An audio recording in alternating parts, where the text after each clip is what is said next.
that issue there, you start Ok, being, ok. seeing the Empezamos muy tarde, downsides pero of vamos things a you ver. got annoyed with on the first Yo les playthrough, voy which was traduciendo cualquier overshadowed by cosa. the positive things. I'm just curious if this is the reason you guys kind of want to have both of the last acts coming for 1.0 instead of sooner. Is that the same kind of reasoning there? It's not. That isn't the reason, although that will be an advantage, I suppose. But the actual reason is just that we think that 1.0 needs to have something that, you know, like is like there's a lot of people, especially if you're talking about the sort of more casual audience, who the thing they're interested in is campaign stuff, and so by sort of by finishing the campaign in 1.0, those people are just going to be attracted to sort of make that release like a good release. Estaba And at the same preguntando time, I acerca de don't los think there's like a actos lot of risk y le dijo there for que us in terms la of like razón por we la que know tienen how los to dos make maps actos now. es If you know porque what I mean? quieren Like it's que not going to be one of those things para where we're like, los you know, we have to make sure we're la testing gente this because it's casual, gonna, you eso es know, lo que it's llama gonna mucho go la off the atención, quieren rails, something tenerlos like para la that. We know we 1.0. can do it. So therefore we feel quite safe just putting something like that in 1.0. So yeah, that's kind of like ultimately it comes down to that. And also like right now, the other thing as well is like if we hadn't have added the interludes, we'd probably be feeling pretty differently about this. But because we've got the interludes there to kind of mean that you don't have that whole thing, which we originally were going to have during the entirety of early access, which is where you'd have to repeat parts of the campaign. Because we don't have that, it kind of means that like we don't have that thing dragging us down and making the early access feel worse as well. So but I think Y dice que no sienten presión por agregar los actos a la campaña porque tiene los interludios. The more times you replay it, the more annoying certain things get. And I saw some freaking short recently that DM made with you like being like, oh yeah, I hit it as soon as Act 3. And actually, that was the moment, by the way, when I saw that. Is like, I'm gonna fix this freaking lever thing that everyone's complaining about. You know, like, let's actually sort that out. Hell yeah. You know, because I'm like, I don't want that to be the video that I see it again.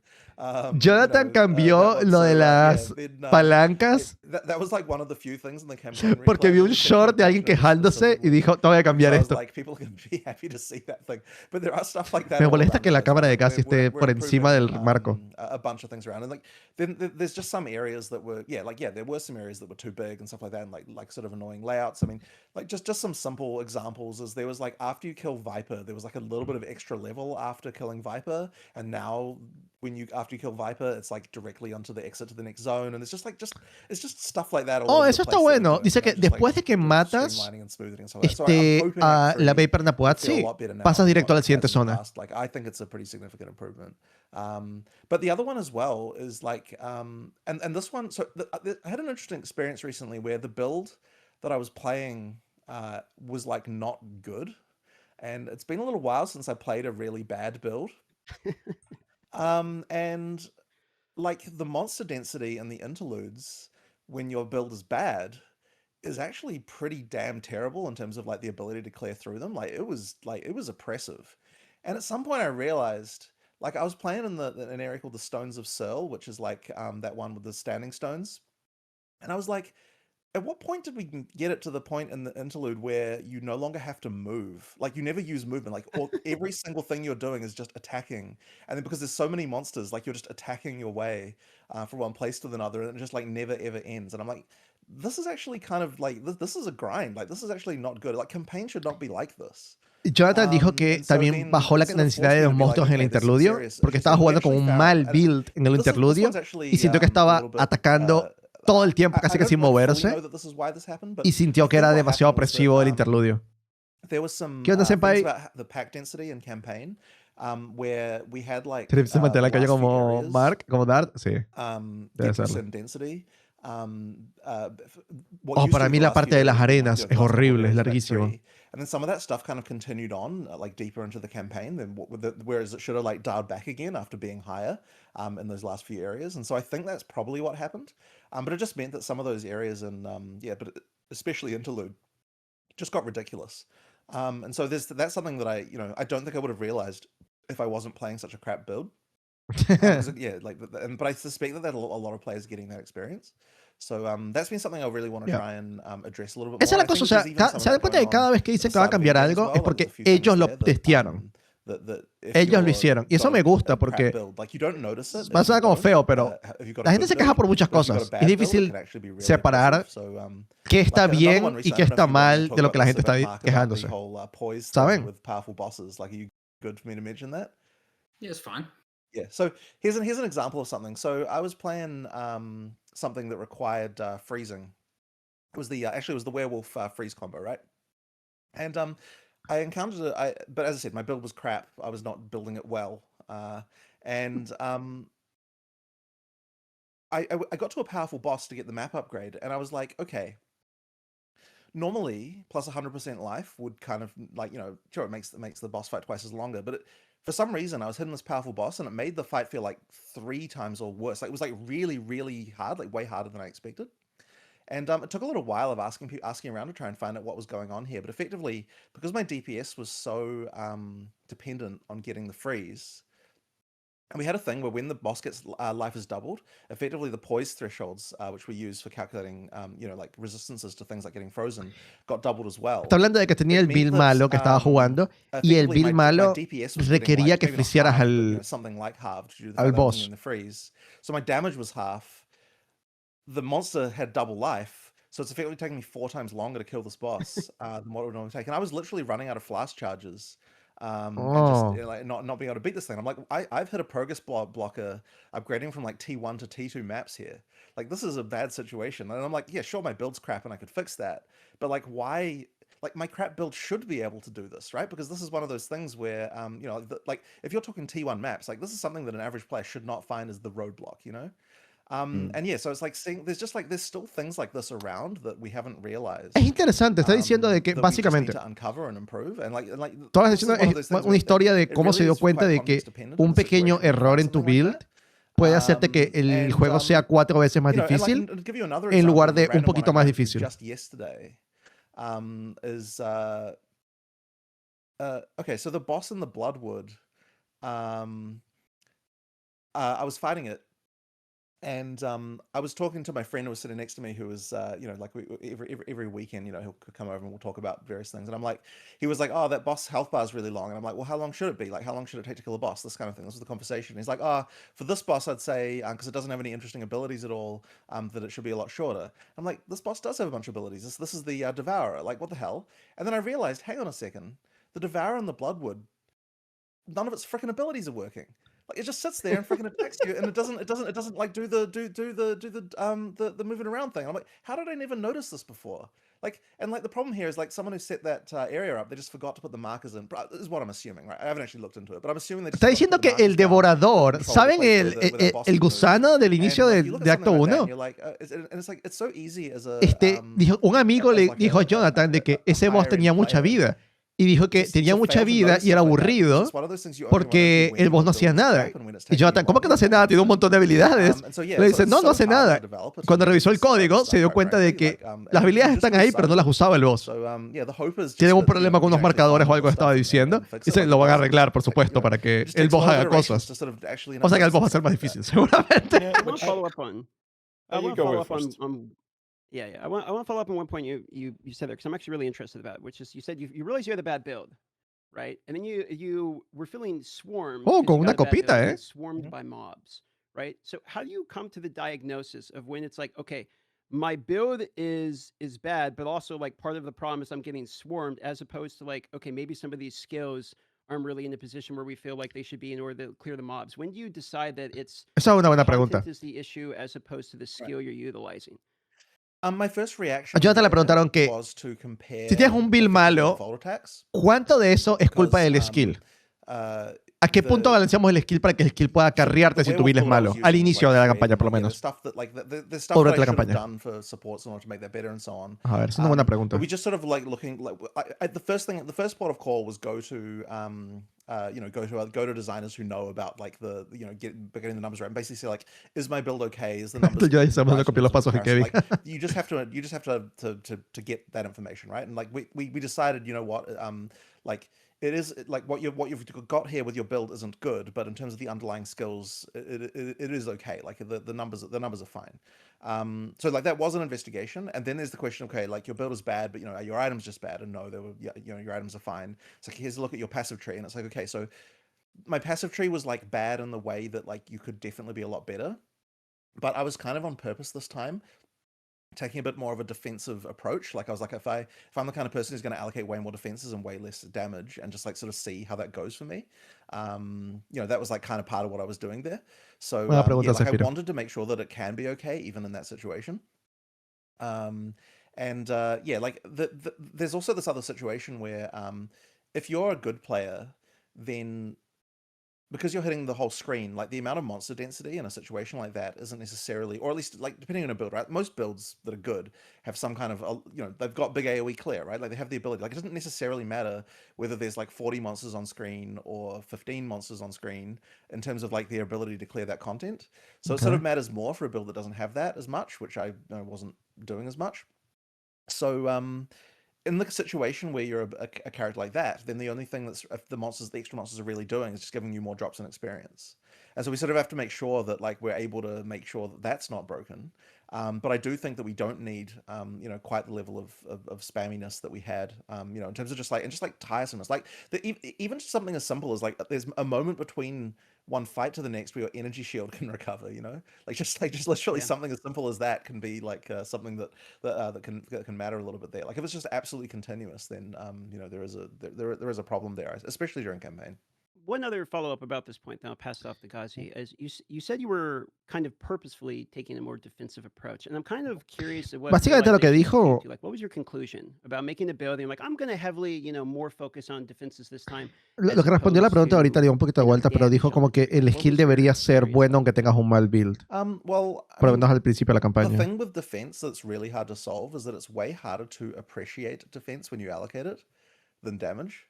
Like it can be quite, like it does save you, but it's really hard to know that. And actually, I've got another thing a little bit with runic ward here as well, which I noticed as when I was doing this, which is that so I had some runic ward, and runic ward obviously, you get to one life, and then it saves you and so on. But that's another one of those things that's really hard to appreciate. And I'd look down at my life sometimes, and I'd notice that my runic ward was like halfway filled. And I'm like, okay, so at some point there, I would have died, and I just didn't know that. Because, like, I'm like flasking or whatever, so I've got like, I've got like a half health at the point where I look. But yet my ward is down as well. It's like, I actually didn't appreciate the fact that that ward had saved me. So then I was thinking about this, and I'm like, we actually need something like an audible, like, oh, my ward, I've lost my life, my ward is broken. Like we need some kind of sound to indicate that, to sort of say that. Ese es un buen detalle. Está apretando que worked. But then I was like, hang on a second, why do we not have a sound for energy shield breaking? Like, how have we gotten to this point and we don't have a sound like that? And then I actually looked into it, and it turns out we do have that sound. There is a thing there. It's just that because it happens when you get hit, and because when you're getting hit, there's a lot of sound going on. There's immediately this like Estas son cosas importantes, por eso estoy. You don't hear it, right? You might as well not hear it. And what we really need is a sound that's more like when you get heavy stunned. There's like, so not when you get heavy stun. When you heavy stun a monster, there's like sort of sound that's quite distinctive that kind of cuts through everything. ¿Cómo hacemos para que la defensa se sienta bien cuando inviertes en ella? Y Jonathan dice que es mucho más difícil apreciar la defensa que el daño.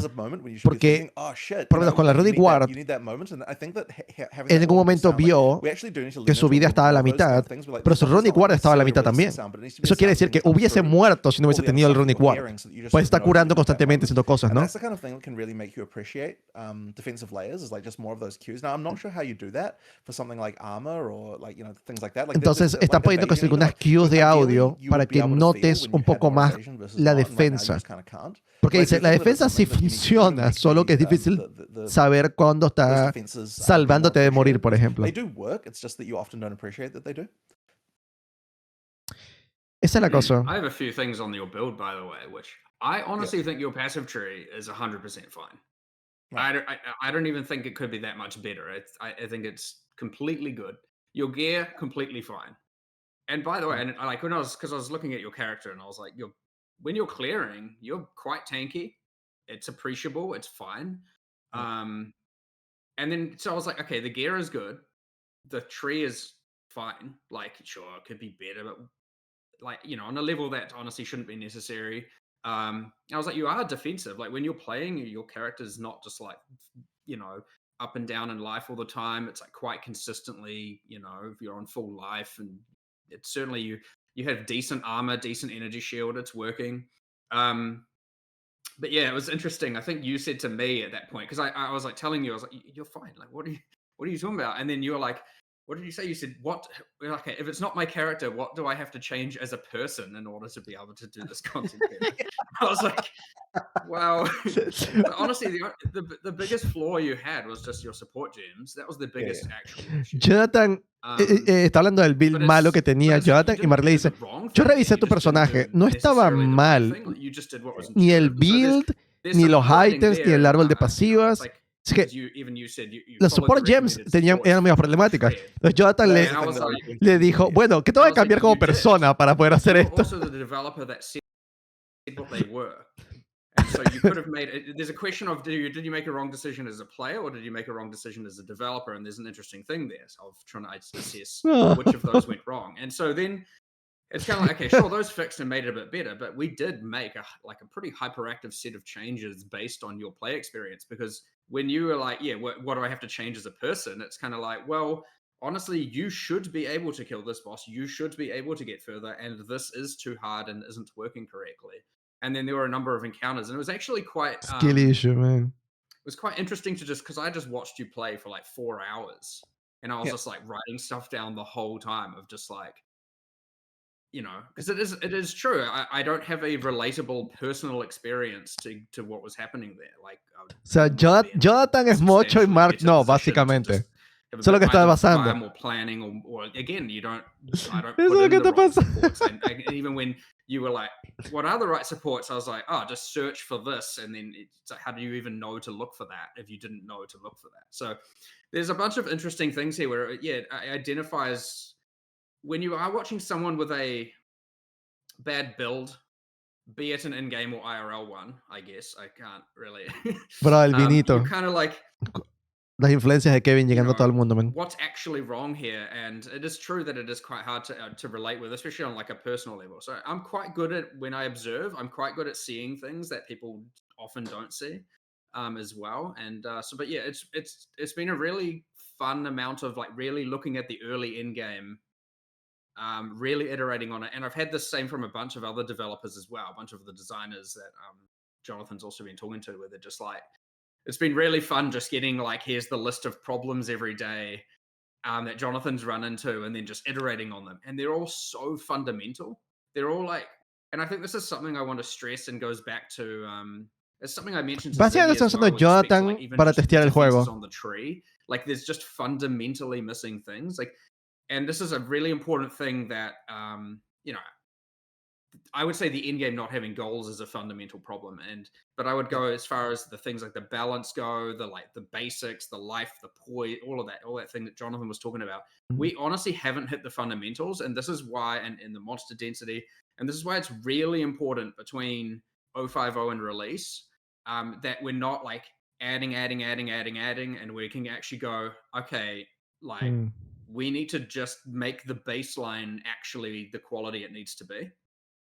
And it's really, really hard to do that when Mark está básicamente like, you'll notice diciendo, es importante de que cada parte del juego base esté perfecto, en lugar de simplemente agregar cosas. So hopefully now with everything, filled everything in, we actually get to go back and assess all of those fundamentals about the passive tree. You start with the really core things, the base skills, the base passive tree. They're like, you don't get into too much of the nitty gritty straight away and all the multipliers and combo pieces that come together of what makes a build crazy. It's like really that baseline, life of monsters, damage of monsters, defenses of the player, and via the passive tree, base items. Like, I honestly think that the base items of, like, say, weapons aren't in a good enough spot. There's just a bunch of implicits that a weapon has an implicit and its damage is penalized, and the implicit is just trash. And it's like, why is this even here? It's not interesting. It's not fun. It's just a bad weapon to find. And there's still a bunch of that. And it's just like, that's Eso estoy de acuerdo con lo que está diciendo. Dice que, por ejemplo, hay algunas armas que tienen un implícito que es malo. Y dice, ¿por qué esto es malo? O sea, si soy nuevo y veo esto, digo, ¿por qué esta arma existe? Make sure, we're addressing all of these fundamentals now that we've got, which hopefully will make, I don't think Jonathan should have to change much. I think the balance is just wrong, and I think that he should be able to kill that boss, and now he can, by the way, just to be clear. We did address that immediately. But it's like, it seems like such an obvious thing. Como que Like, enfatizando en que algunos problemas de la campaña eran problemas de balance, básicamente, y problemas fundamentales, y no tenían que ver como que los jugadores sean malos. Entiendo lo que dice Mark, ¿no? Pero no todo debería ser 100% digerible, masticable, fácil, pues. O sea, algo debería tener un poquito de fricción. Porque eso es lo que hace más memorable las cosas. Si a cada boss que llego lo mato a la primera o a la segunda, es como que, ok. La razón por la que tenemos, por la que recordamos algunos bosses, algunas cosas, es porque, oh, man, este boss es difícil. ¿Sabes? Me costó hacerlo. But yeah, it's going to be bloody nice now that we've got this absolute behemoth of a patch, coming to a conclusion. Not to say there won't still be stuff to fix around that, but that's part of that as well. To be able to actually go and look at, okay, let's figure out what kind of person, what kind of build, what kind of character actually should be able to get to what point of the end game, the campaign, etc. Like, what are the mistakes people are making? What is the flaws in their builds that shouldn't be flaws? Be it the recommended gems, be it the base skill damage, be it itemization. Dice que a partir de ahora van a enfocarse en saber qué nivel de personaje debería llegar a qué nivel de contenido.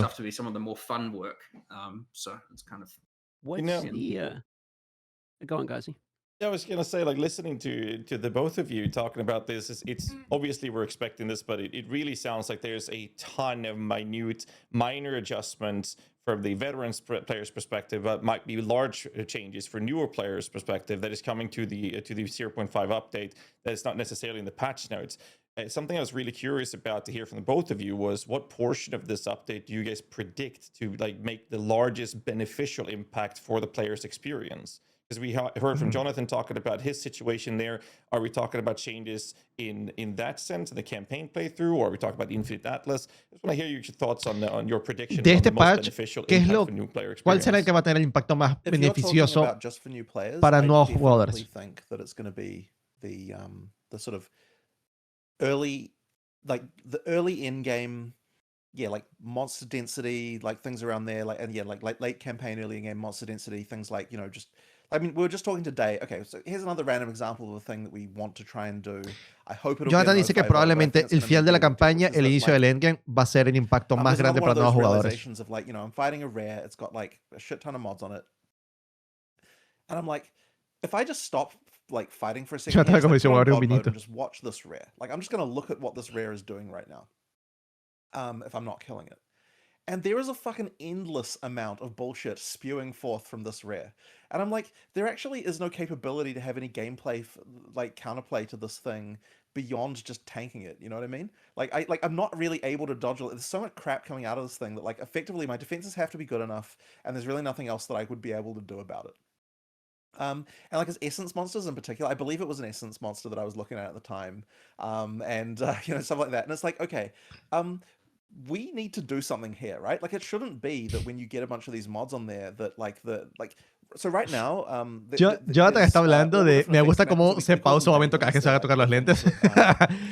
Pero sit there and cast circles of lightning damage. Dice que estaba viendo un monstruo raro sin pelear con él, nada más viendo qué hace, y dijo, el monstruo raro hace como 1,000,000 de cosas, man. It doesn't slow down the rate of the others, and that's hace como 1,000,000 de cosas. What the fuck, es imposible lidiar con esto al menos que lo tanques. It's not that it casts the same number of them as what it normally casts. We would have to increase, but it shouldn't increase where you get 2 mods and now it's double the number of those effects, because otherwise there's just no ability to get any kind of counterplay with that. So we need some kind of thing that can control, when lots of mods go on a rare, that it doesn't just turn into an absolute shitfest of random spam.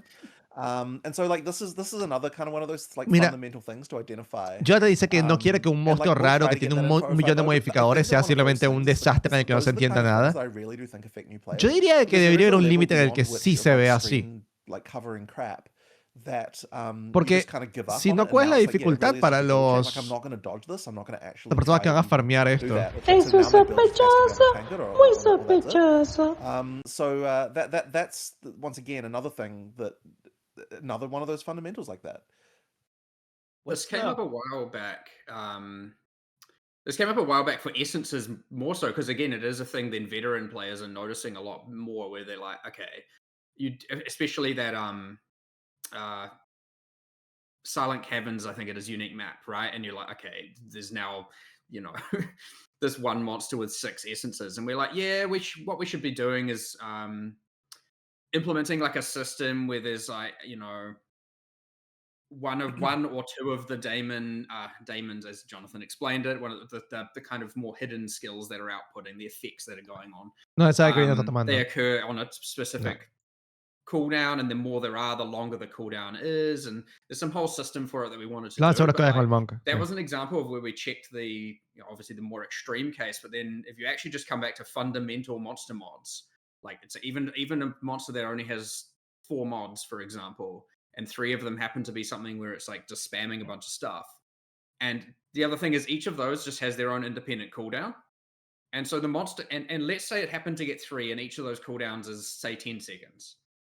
Well, it's going to do all 3 and then wait 10 seconds and then do all 3 and then wait 10 seconds. So that gets a different thing where at least you get the wait. But if it happened to be that, let's say there was a 5, a 10, and a 15-second cooldown, or some numbers like that, it's all of a sudden now it's like just skill, and then you're like, okay, well, when do I actually get to DPS? So it kind of varies a bit, but ultimately, at the end of the day, it's also just resulting in a bunch of just spam all over your screen. Interesante lo que está diciendo. Está diciendo que hay modificadores que te agregan habilidades al mob, ¿no?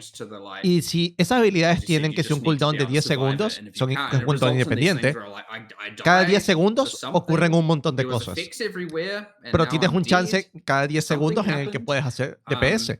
Pero si tiene un cooldown de 5 segundos, otro de 7, otro de 10, otro de 15, es como que en todo momento algo está pasando y es como ¿cuándo puedo golpear? ¿Cuándo puedo dejar de correr? The massive, flashbangs going on your screen, and hopefully you survive. So it is a problem, but it's one of those things where it's really easy to look at the extreme cases and just be like, obviously we need to address this.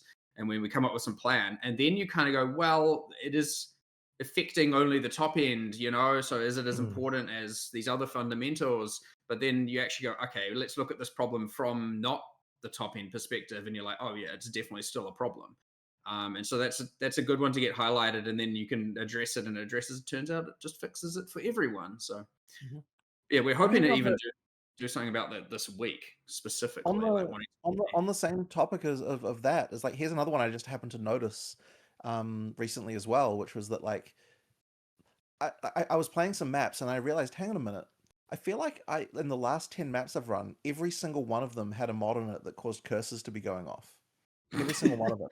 And I'm like, so that just means that your entire experience of the map, even when you're not fighting anything, there's just like circles appearing on the screen all the time. I'm like, and so I asked someone about this, and they were like, oh yeah, the reason for that is because there's a bunch of curse mods, but because they're all weighted the same as all the normal mods, it means that like the overall weighting of just any curse, if you look at it that way, is very high. Ya va, se acaban de dar cuenta ahorita que lo de las curses ocurren en los mapas. I feel like it shouldn't necessarily be that every freaking map you're running has got these circles appearing like that. So like there's just stuff like that. Like it's just What? There's just lots of little things like that. Eso está en la 0.1.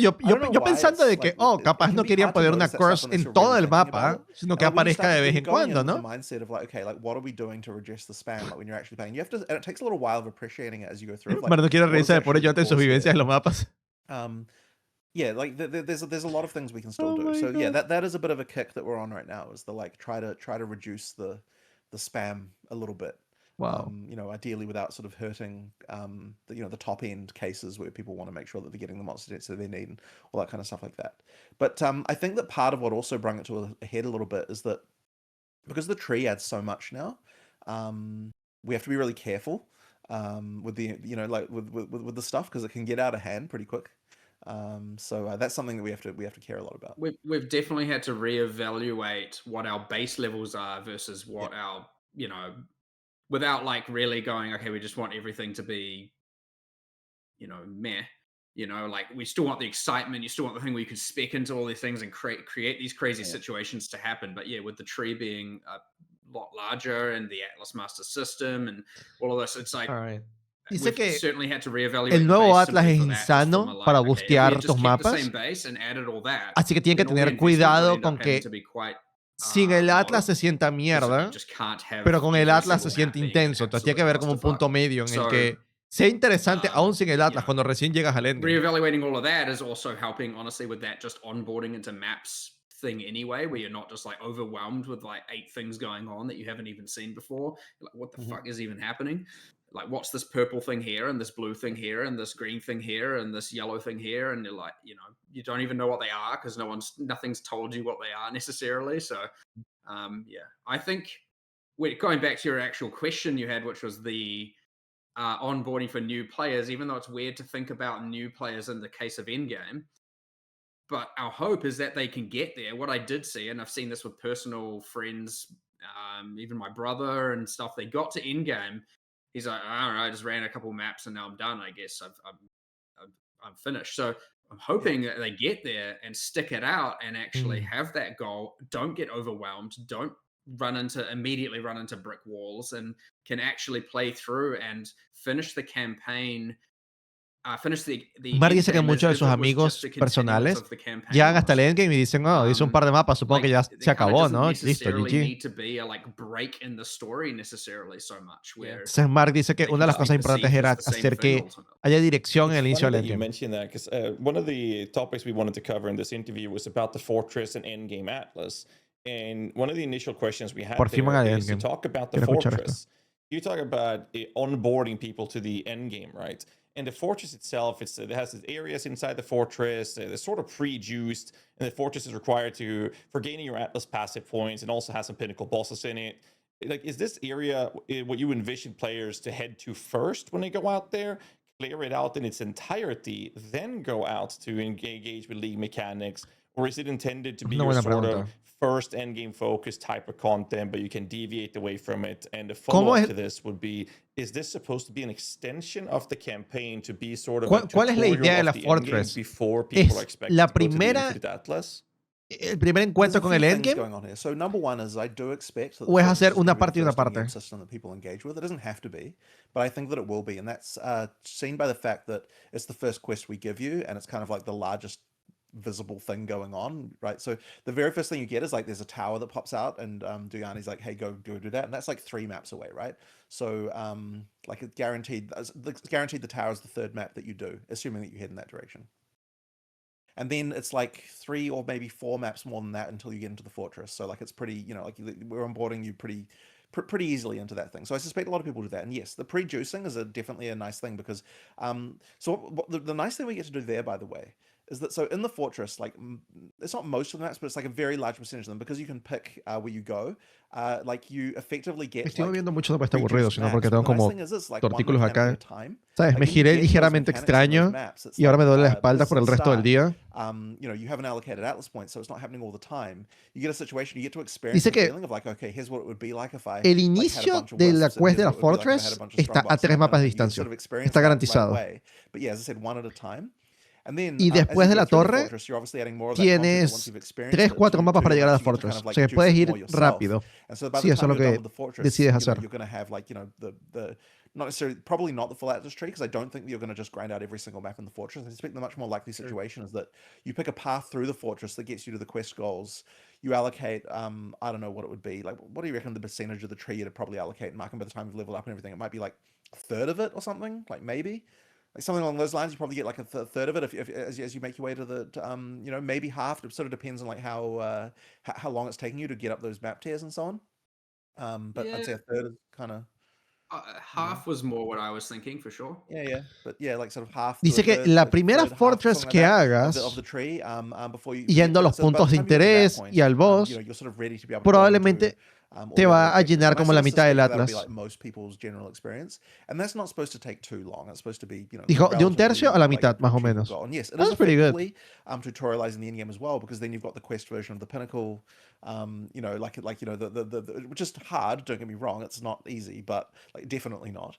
But it's like, you La know, quest del it's pináculo dice que no es we fácil, would ¿eh? expect someone to be able to do, if they're, you know, taking it somewhat reasonably. Interesante.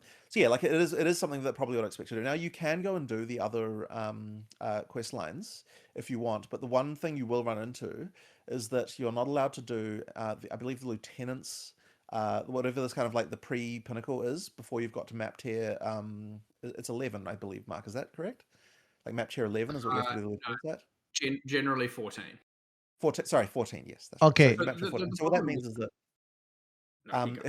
if you do that as your first one, and you're a new player, so you don't know how to go through the tiers quickly, it's possible that you'd run into that bottleneck at some point if you just did one of the league trees first, and then have to sort of tear up before you went on. Whereas if you do the fortress first, you're obviously going to be T16, T15 probably, I suppose, if you're not.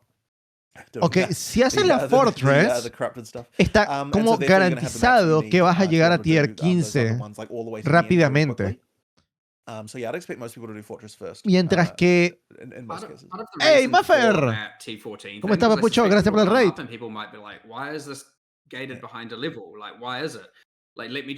Llegaron justo a tiempo. Algo importante. Para todos, excepto para Muffer, porque Muffer sabemos que llega al hideout y se queda ahí, ¿no? Pero dijeron que si haces la Fortress, la primera Fortress que hagas con el boss y la cosa incluida, los puntos de interés, es como la mitad de los puntos. Y te va haciendo las cosas, vas a subir a mapa tier 15. Tier 16 difficulty, right? So you'll generally find they're about level 79, whereas the farm ones are like level 82. Now that doesn't mean a lot, but it's just, you know, obviously item level of drops, and then obviously, you know, y que las zonas de farm, llegando al final de las zonas de farm, de las quests de las zonas de farm, son nivel 82. O sea que si tú vas a hacer eso primero, te va a faltar subir de tier de mapa. Vas a tener que hacer la fortaleza. Me siento infamado. Mentira, Papucho, mentira. ¿Qué onda? ¿Cómo va eso, Papucho? ¿Qué andaban haciendo? You got the Twisted Domain key, and so tier 11, and then you're jumping to level 79. Like, the difficulty jump is just going to be insane. And so it's like, well, you know, I'd rather gate that boss to be literally just one step before the Twisted Domain, so that if you do it, you earn the key, you're probably ready to do it. Like, you don't have to, like, now go and waste your key and go, okay, that was impossible. What the hell was that? So makes sense. People will often probably run into this block, but it is important that when they kill those penultimate bosses, that they are probably ready then. That is their es una buena idea. Es una buena idea lo que acaba de decir. And if we have those be too early, yeah. ¿Todo fulvito? Okay, dale, Muffer, bueno, que la pases bien, Papucho. And then they'll fail, they have to go do a bunch of stuff. Dice que básicamente en las quests de las mecánicas, que es el ritual, reach, etc., el boss antes del pináculo está hecho específicamente para que sea un poco más difícil de lo que debería, porque si no lo puedes matar, no estás para nada listo para el pináculo. Entonces es mejor que te detengan ahí a que malgastes la llave. Nada mal, ¿eh? Me parece eso está bien. If you did it breach first and did it naturally, it'd probably feel fine. Now, if you go and do the whole fortress, you get all the way to T15, you kill the arbiter, you do that whole quest line, and then you go and do breach. Well, now it's just tier 11 and tier 12, and you're going to be like, well, that was a joke. What the hell was that? And so that also doesn't feel good. And then the farm version's obviously high level. And so I think that's also bad as well. So it's just giving a bit of background as to why I want to make sure the penultimates are T14 and the ultimates are around, and the quest ultimates are 15, and then the farm ones are a few levels higher. And there are, I understand there's a few different things you could do here. You could be like, oh, as you complete each, the other ones level up. And as you know, there's all this kind of stuff, but I don't really love doing that. I think it's quite fun to just get to that boss. You get to literally the pre-capstone of the league, and it's like, all right, now get to tier 14, and you're like, oh shit, yeah, I'm going to go do that. When I come back, I'm going to come back and mess it up and hopefully get my loot or whatever, or just fail, whatever the case is. But hopefully you get to kill it and get your loot. But Pero está bien, o sea, básicamente pusieron como un pequeño bloqueo antes del boss de pináculo para justamente evitar que la gente llegue muy rápido y sea simplemente como que, oh, me hizo mierda, era imposible hacer este boss. Pero la idea es que llegues fuerte. Y no querían hacer como que, oh, la versión de quest es ultra fácil. Ese caso no es divertido. Así que incluso los bosses de quest van a tener su dificultad. Igual habrá que ver qué es dificultad para ellos, ¿no? There was a video I was watching where a guy was mapping out and saying like the earlier tiers of the waystones are like higher levels now, etc. Like, how do you feel about the earlier level curve of the waystones? Has that been fundamentally changed though? Or are you guys okay with the positioning of it currently? No entendí bien la pregunta. As in level 65, then 6 and 7 and 8? Yeah, exactly. Okay. Currently the same. There were some changes to monster effectiveness that happened. I mean, again, we've done balance all over the place. So it's like, what do the numbers even mean is kind of a question in itself, like, in general, I think a common problem people had is that the difficulty difference between the maps wasn't significant enough. And so it was like, you just kind of just climb and climb and climb. We've done some changes around that. We went very extreme at the start of this development cycle, and we've now come back on it substantially. Not to say there isn't still a larger difference than what's currently on live. So yes, the difference between a T1 and 15 on live is less than the difference that will be in 050. As in it gets harder as you climb the progression. Ok, ya entendí la pregunta por fin. La pregunta era,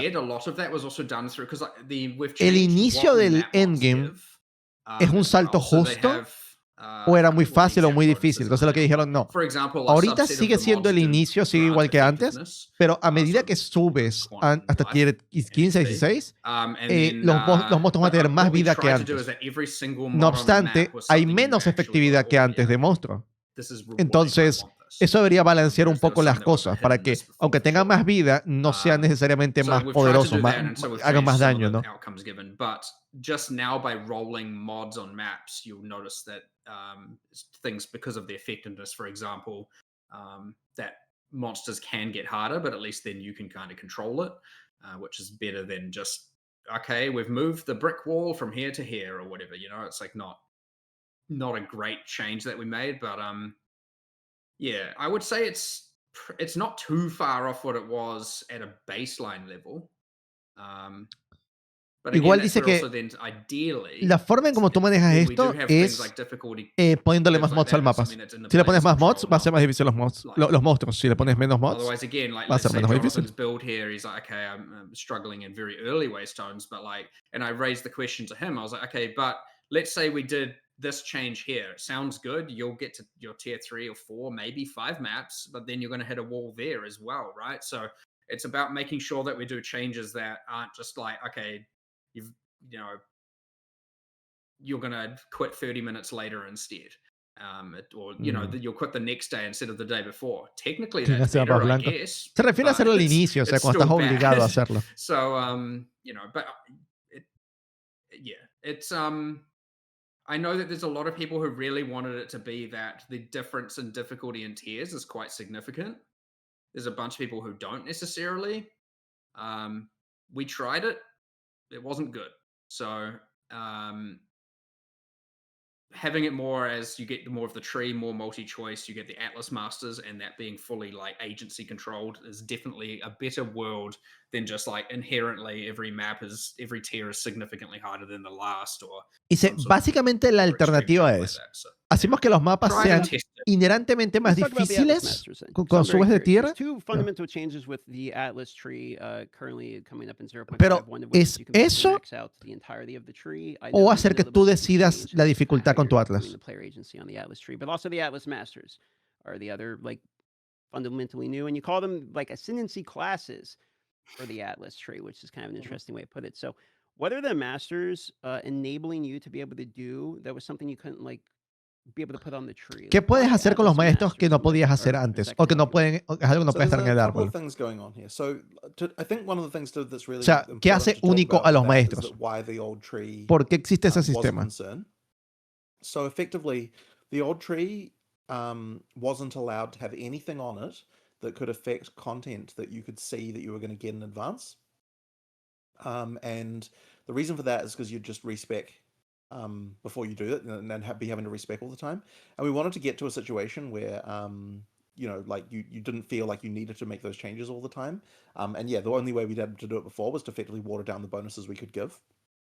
And then originally what we were saying is that we want to have it so that the customization that there is doesn't require like so much cognitive overload in terms of doing it. Like, and what I mean by that is like, okay, so the important thing to respec was like, you know, like various more sort of keystone-y type things. Like there's a bunch of other bonuses, but like the stuff that kind of defines like what is interesting about what you're doing is really more about those keystone things. So like if we can bring all those key choices together in Twister one yo creo que va a estar place, fuerte it's going to feel a lot a menos de less cambiar threatening algo when you want to durante change aquí them. al And so now you've got like effectively inicio. like a nice little menu on the side of the thing of like what Twister one of these do you playing granadas. under.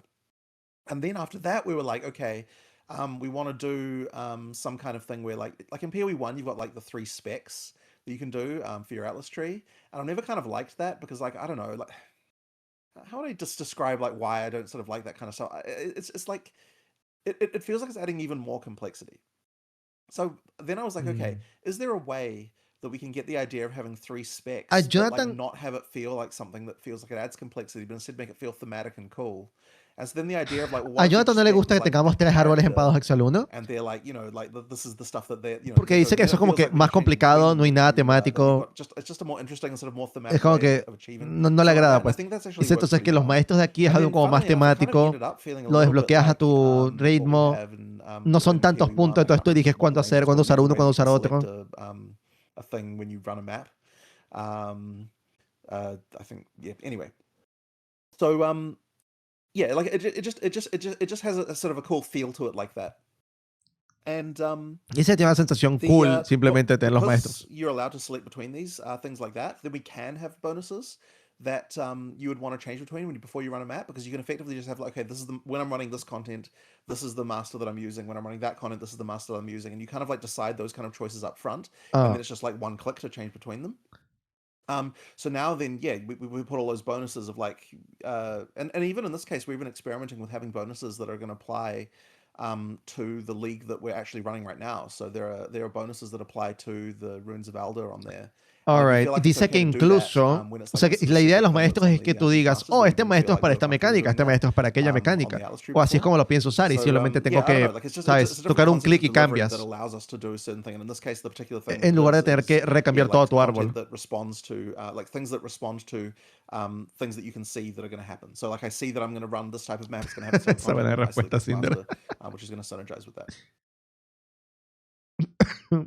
The league mechanic trees, when I was watching the review, one bit of confusion, like I know I at least myself was confused about this, so I was hoping some clarity. Are you actually able to max out the entirety of Yeah. each one of the league trees? Okay, so what Yeah. was the decision behind we want to make where you max out the trees and, you know, entirely also in the league mechanic portion of it? So for I mean, it's the same exact argument for the regular tree, right? Like it's we just think that it's important that for the types of bonuses that we can do, it means that we Sure. can do a bonus like, you know, now when you kill this boss, it's going to have these additional, you know, these additional features or drops, something like that. Las Like stuff like mecánicas that de you las just wouldn't be able ligas, to los do árboles de normally, las ligas, because, también yeah, se pueden you'd llenar be por like, okay, well, completo. I'm not going to have that allocated when I'm doing this content because I Huh? instead have this other thing. If you allocate all of them, we could just do those types of bonuses, and I think it just makes them more interesting. But yeah, so then once again, you've got the multi-choice nodes that are there to control the like, do I want to have this league be like this or like that? The multi-choice nodes effectively serve as the those decision points.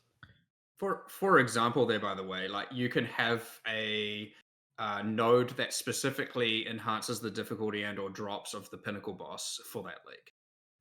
You can have one that applies to the lieutenant. You can have, ¿Lo acaban and de decir? so yes, before obviously you'd have to then go, oh, I'm about to do the pinnacle boss, or you save up a bunch of keys and then you allocate those nodes and then run them all, and then you unallocate those nodes when you go back to farming. So even with that, but the different variety of bonuses we're allowed to have invested into, you know, it feels pretty good. It feels pretty awesome where you can be like, okay, I mean, there is the sense of ordering as you're like filling in the tree where you're like, okay, am I going to invest in this now or this later? Obviously, you're generally not going to invest in the pinnacle boss when you're like, first starting out. Not that it's at the start of the tree anyway. And so, yeah, you're generally going to want to spend Dice que la stuff idea de later que los regardless. árboles estén And así often in those cases, it's even blocked behind es una killing buena pinnacle forma de boss decirlo, to tío start Palta. with, where it's like, La idea es you can't allocate upgradear these until, todo like, tu you're contenido, o the pinnacle sea, for the first agregarle time. como bonuses And then you can go and fill y them no in, and then when you necesariamente do the farm, you can get the full loot. But enfocarte it en una does cosa o en create this otra. just like really cool sense of progression of like you're just like really evolving the loot, and there kind of isn't really a wrong choice. You're not like so scared about whether or not you're Dice que la allocating idea AOE, es, whether or esto not es it's justo going to lo que be iba a the right mencionar, thing. de que no hay una decisión And so equivocada. Es you can just do it with simplemente a lot estás more freedom, a lot progresando, less like, completando, fear of missing out avanzando of sin something. necesidad You can, de sentir but there's que, still a oh, little tal bit vez of no estoy that tomando la decisión correcta. thinking about the choice and the ordering and which way you're getting it, but it just feels so much less complicated and something you can just fuck up. Of course, Yo estoy de acuerdo con eso, you know, o sea, yo no that estoy raised seguro concern, si and esto sea Jonathan una decisión mentioned it, where you correcta. then lose your build, Porque lo per chévere es que se. cada quien se puede especializar en una cosa And this is something distinta. we've talked about a Pero si little todos bit, vamos a but tener lo like mismo. this is where the Atlas Master circles in. It's like we need a O sea, bueno, system that is your la build, ascendencia de but we need los maestros that to estos not be del like Atlas van a hacerlo 150 distinto. passives, It Pero needs tienen to que ser be muy something distintos, quite man. clean like an ascendancy class, hence kind of Atlas class. It's like, here's your end points you get on a quite small tree, and it's effectively like, okay, as he said, it's boiling down the actual key decisions of how things behave, like meta level decisions, as opposed to just like X% increased something. It's just like a little bit of thing. It's like very game changing, like Está muy enfocado en los new enables a player. mechanic or disables another. Yo creo que voy a ir Gives martial you, artist. as I said, things that reduce the number of revives you have but increase the loot, and it's like, oh, Fui do I baiteado por el wanna monk. risk Yep. that? It's like much more meaningful decisions all over the Atlas Masters, and because we can have multiple, because you can turn them off and enable them at will, and because it's not like just giant tree of overwhelmingness, it's quite easy to go, okay, I understand what this is going to do. I understand I can try it. I can just turn it off. I don't need to have like multiple respec systems in order to do it, be it gold or some orb. And then I can just go and change it. And then maybe when I'm ready later, I'll turn it on again. But the other thing it allows, and I like this, which is, of course, it allows us to make new ones in the future. If we have new characters and new Atlas Masters, maybe we sub one out, add another, you never know how these things go. Maybe we do a thing where we, move what's on class A onto class B and some of B onto C, and, you create different combinations of the classes and what they specialize in. Obviously still remaining thematic, because that's a thing that we want to stay bound to. And Okay. so there's a lot more like Dice que flexibility here in para terms ellos es of mucho más changing, sencillo removing, simplemente adding, agregar nuevos doing a bunch maestros of en el like cool futuro stuff with just o like cambiar creating las new cosas que hacen builds los where you can create maestros an siempre y entire cuando se new mantengan in-game meta temáticos just by mixing up para those classes. hacer que And se you sienta haven't had to fresco el change endgame this en entire lugar de 600-point Atlas passive cambiar tree kind of todo el level árbol de grade vuelta. thing where you're like, okay, like we can create so many new metas. O sea, entiendo por with, like, completo five el changes. razonamiento detrás. You just move this here, this here, this here, Yo this voy a here, dar una this here, oportunidad and de it's like, oh, testearlo, entire in-game meta changed. pero Now, teóricamente if you no want me to do convence that, mucho, you don't have to, but that can be a cool level of shake-up that keeps in-game feeling way fresher. Porque and whatnot, una cosa and cool de we Path of haven't had to Exile es add an que entire new system yo to hago do it, esto so, y tú haces aquello yeah. y Yeah, tenemos on the resultados topic distintos. of in-game meta and stuff like that, and the player agency control of the not just the Atlas Masters, but also the multi-choice nodes we have on the Atlas tree itself, is something you brought up. I believe it was you, Mark, on the Q&A. Está hablando de los puntos Was that o los something nodos that que you tienen don't varias have in opciones. PoE 2, but you do have in PoE 1 is the ability to respond to market changes by targeting different types of drops. So like this is kind of in the topic of combating inflation, which has been mentioned, as well as price stabilization, where you can make those choices to, hey, this is lacking a supply in the market or whatever. And then you can choose to say, well, I'm going to do that farm. And then maybe the market changes and now the next mechanic is going to be... Me gusta mucho la most forma en la que estás lucrative, if you preguntando, will. Gassi.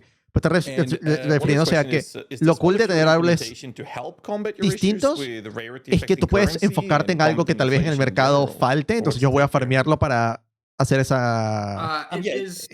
para cubrir esa demanda. Good at that. And, well, yeah, go for it, Jonathan. Well, I was going to basically say exactly that, right? Like we are trying to make it so that not only do you have things with the Atlas Masters, but you've also got things with the like which league you're focusing on. You know, like Ritual now being a much bigger source of uniques, for example. Yeah, if like you think, you know, like we do want the idea that if things are in the market are off in a certain way, you feel like you can profit. Going to doing a different league, being a thing that matters more is, I think, pretty important. So that was an explicit goal. Like let's try and make it so that we can get that. Now I don't know whether that's going to have a huge effect or not, but it was one of the things we noticed that was different about PoE 1 versus 2 when we were talking about dijeron que this kind of stuff. una de las cosas es justamente de que tú te puedas enfocar en mecánicas. Like, to go further into that, Justamente porque es una diferencia entre Path of Exile 1 y Path of Exile 2, lo que yo estaba hablando por un largo tiempo. And I don't actually know if we made this. It was in one of my mini spreadsheets at some point. But like, let's just say Ritual gives uniques, which yes, we've made that change. And let's just say that there was a master who had somehow an occult, or let's say a multi-choice, and it just said all the uniques offered by Ritual are now currency. And you could, with a click of a button, go click, all right, now I run rituals and I'm just getting currency instead of uniques. Not to say that's necessarily a thing, I can't remember. But that's the level of thing where it's like, well, why not allow someone to change that? Now, one might be quantifiably better than the other, but that's somewhat market dependent and somewhat what you need for your gear, for your build, your character, and whatnot. But that is a level of a literal just click one button, click another button. Like if that's a thing you want to do, that we will now be able to do with this, where you can completely transform what you're farming by just the click of a button. Okay. And you can do that for many of the different leagues. O sea, básicamente está tratando de que la diferencia de lo que hacemos en Path of Exile 1 con los árboles, que esté súper condensado en un botón o en dos botones para que tú puedas rápidamente cambiar eso si deseas hacerlo. Ejemplo, ritual da únicos y omens. Tal vez podemos tener un botón que diga todos los tokens de ritual son currency. It's so much more approachable and simple, which is awesome. So I do expect that to happen, by the way. I do expect people to be those who care about it to be dynamically responding their builds to the economy, which I know a lot of people care about, myself included, right? That's what you're going to do. So what you have as a day one build might not be your day two build, might not be your day three build, entirely just due to I want to make the most amount of wealth from an economical standpoint, as opposed to necessarily like what's best for your character. Es difícil de que esto esté bien a la primera. Es difícil. Pero vamos a ver, porque de nuevo, la teoría está ahí. Vamos a ver cómo funciona. Dice que el lado bueno es que es algo fácil de cambiar, entonces no toma un montón de oro o orbes para modificar. You guys put, I think it was in the patch notes, you guys said you put like exceptionos and fracturing orbs around the Atlas tree now as well, correct? Mm-hmm. Correct. That's sort of one more example of it. That can be seen as taking something away, which obviously it is to some degree. But what it's also allowing you to do is be exposed to it, the fact that it exists at all, which is kind of cool because you can see the node, you can go, what the hell is that? And you can click the keyword and you're like, oh, I see what this is. That's cool. So you're like, oh. Which is quite cool. You know, like you now know those mechanics exist because the tree tells you about them. Mm-hmm. I think about that angle. Okay, one more question about the Atlas and we'll move on and talk about the league mechanic. Destructive play is like kind of one of my favorite, ways to farm in PoE 1, right? And you were talking about the more focus on unique map bosses. It's not really a current strategy in 0.5. Like you're not really going and targeting down, map bosses currently. Is this something you expect? I've seen you've been giving love to unique map bosses, farming strategy so far from what we've seen on the Atlas tree. So are you guys trying to make that into a potential strategy? Should ideally be one. It should to some degree, for sure. I mean, it depends if you think of it as the map boss versus, say, I would say an example is the summoning circles, being able to invest in that and do stuff with that is a way of getting more boss fights. I understand it's not the map boss. There are definitely ways to... Well, I guess you got the Overseer's tablet, of course, which is a way of trying to be more boss-centric. I get it's not quite the same as what you're mentioning, which... is more just like fighting a bunch of ruckus at the same time.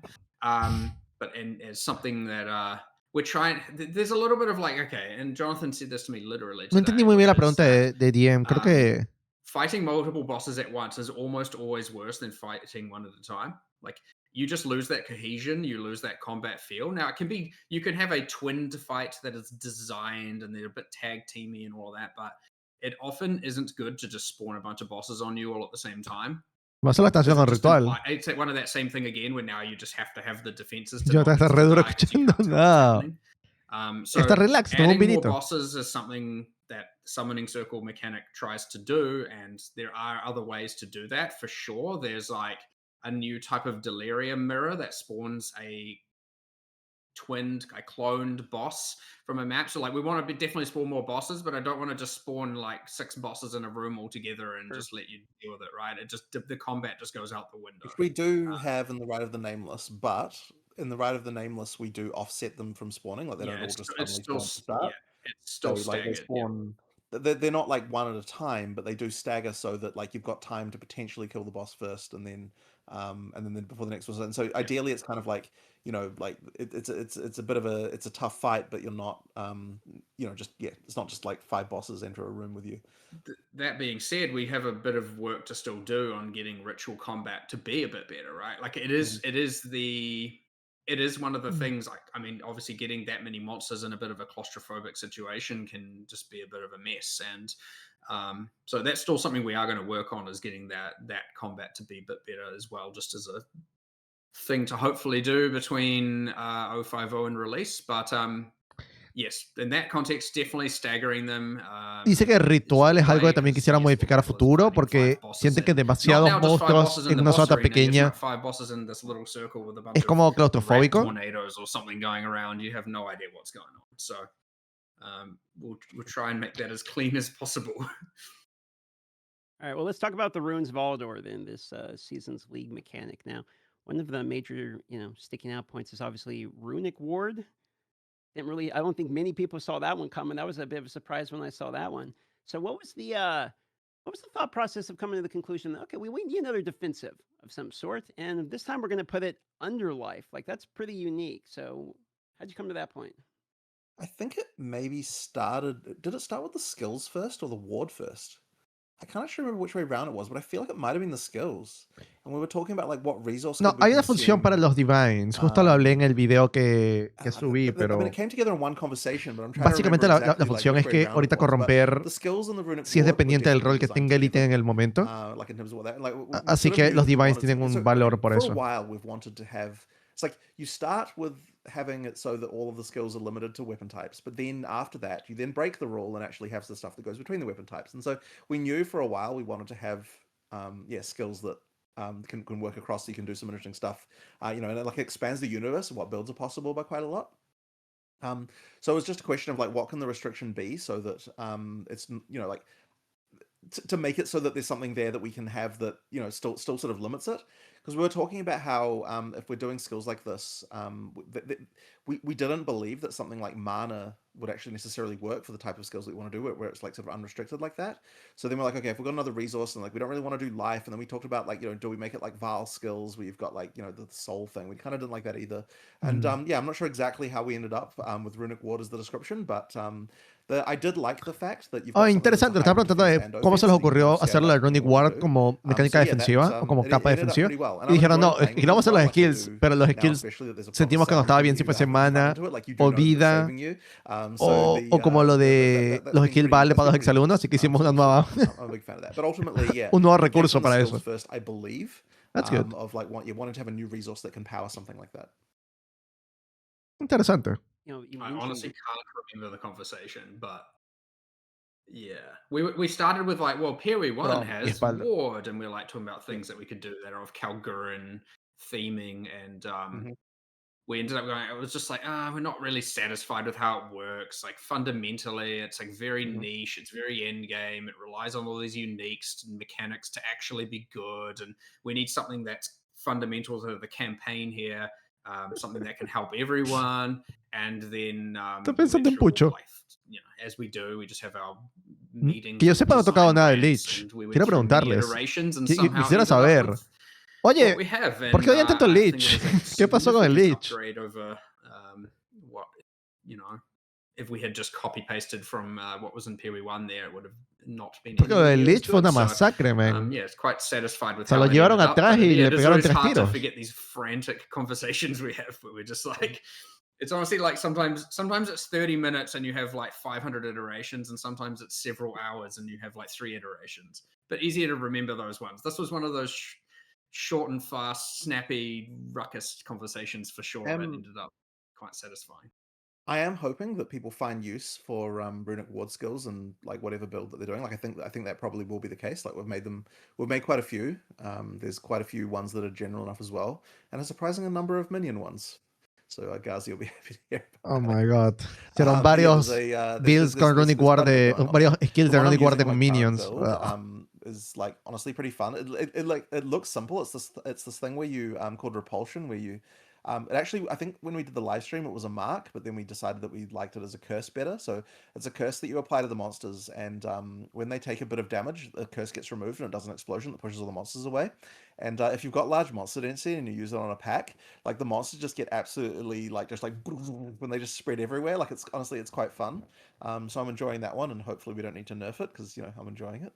But that's the one that I'm using at the moment. But yeah, there's quite a lot of interesting ones. No, todavía no. And I suspect that what I'm hoping is that there might be some llegamos. ward only. Let's go. Llegamos. Toca escribirles a los de. We'll try and build one. A los de Viking Rise, man.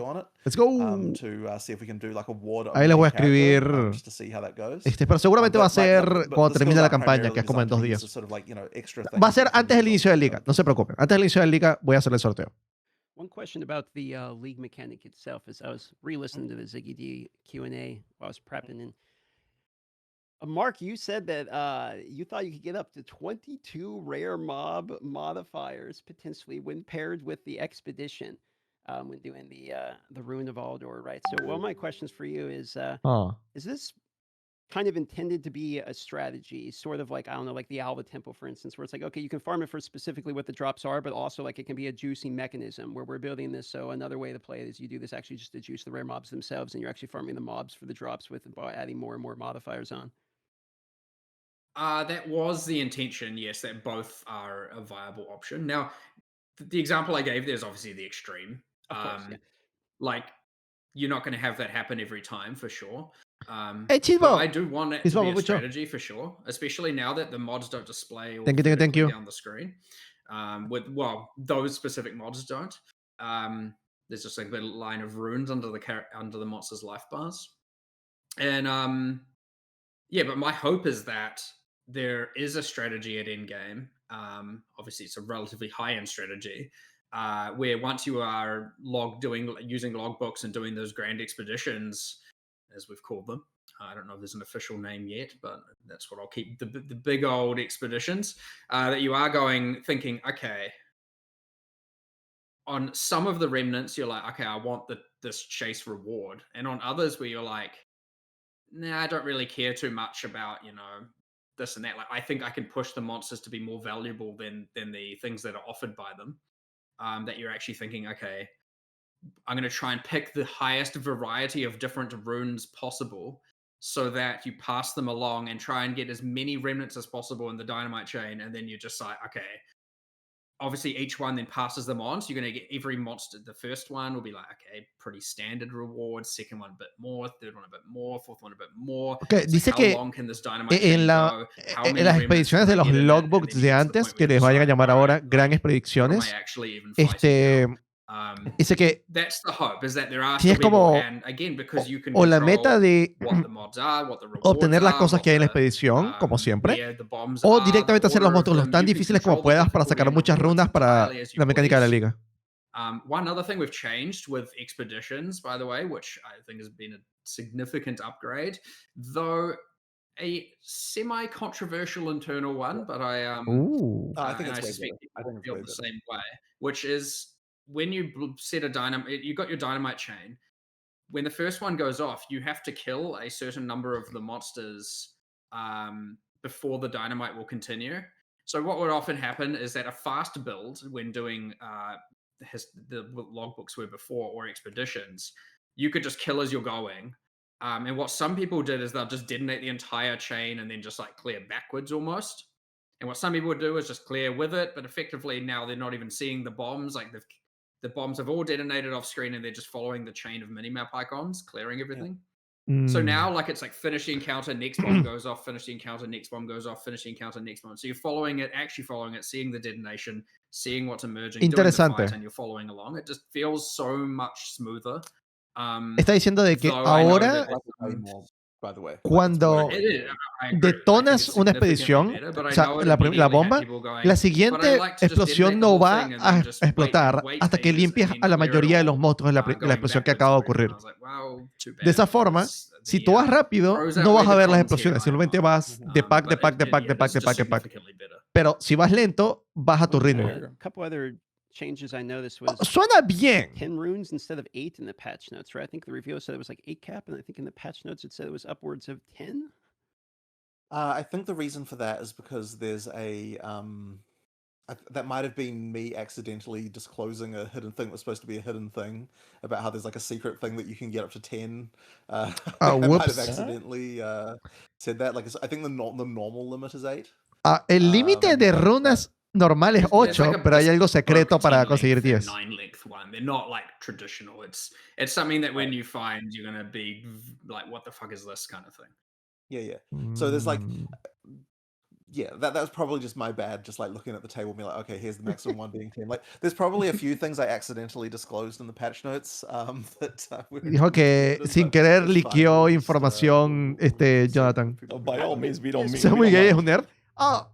I don't know. O sea, mira. You actually decide what you want to like leak or show in the review. Esta es la cosa. Like, I mean, that's got to be kind of si lo de las explosiones es como están diciendo, de que si yo voy rápido no veo las explosiones, perfecto, no tengo problema. You can't tease what it is, right? So like, how do you decide what makes the cut on the teaser and what you want to be like discovered, like, you know, the hidden ascendancies, for instance? Buena pregunta.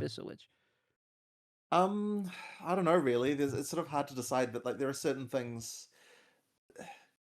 Well, okay, like a random example is like, not to, you know, like in the patch notes we said there are 3 barracks rings. People are going to make some assumptions about what that might mean. You know, like there are things like that we're just like, this, like, in some ways. Dice que hay algunas cosas que simplemente le parece que son más cool que se descubran. Its own form of excitement, because now you're going to be asking, well, how does that work? What do you do?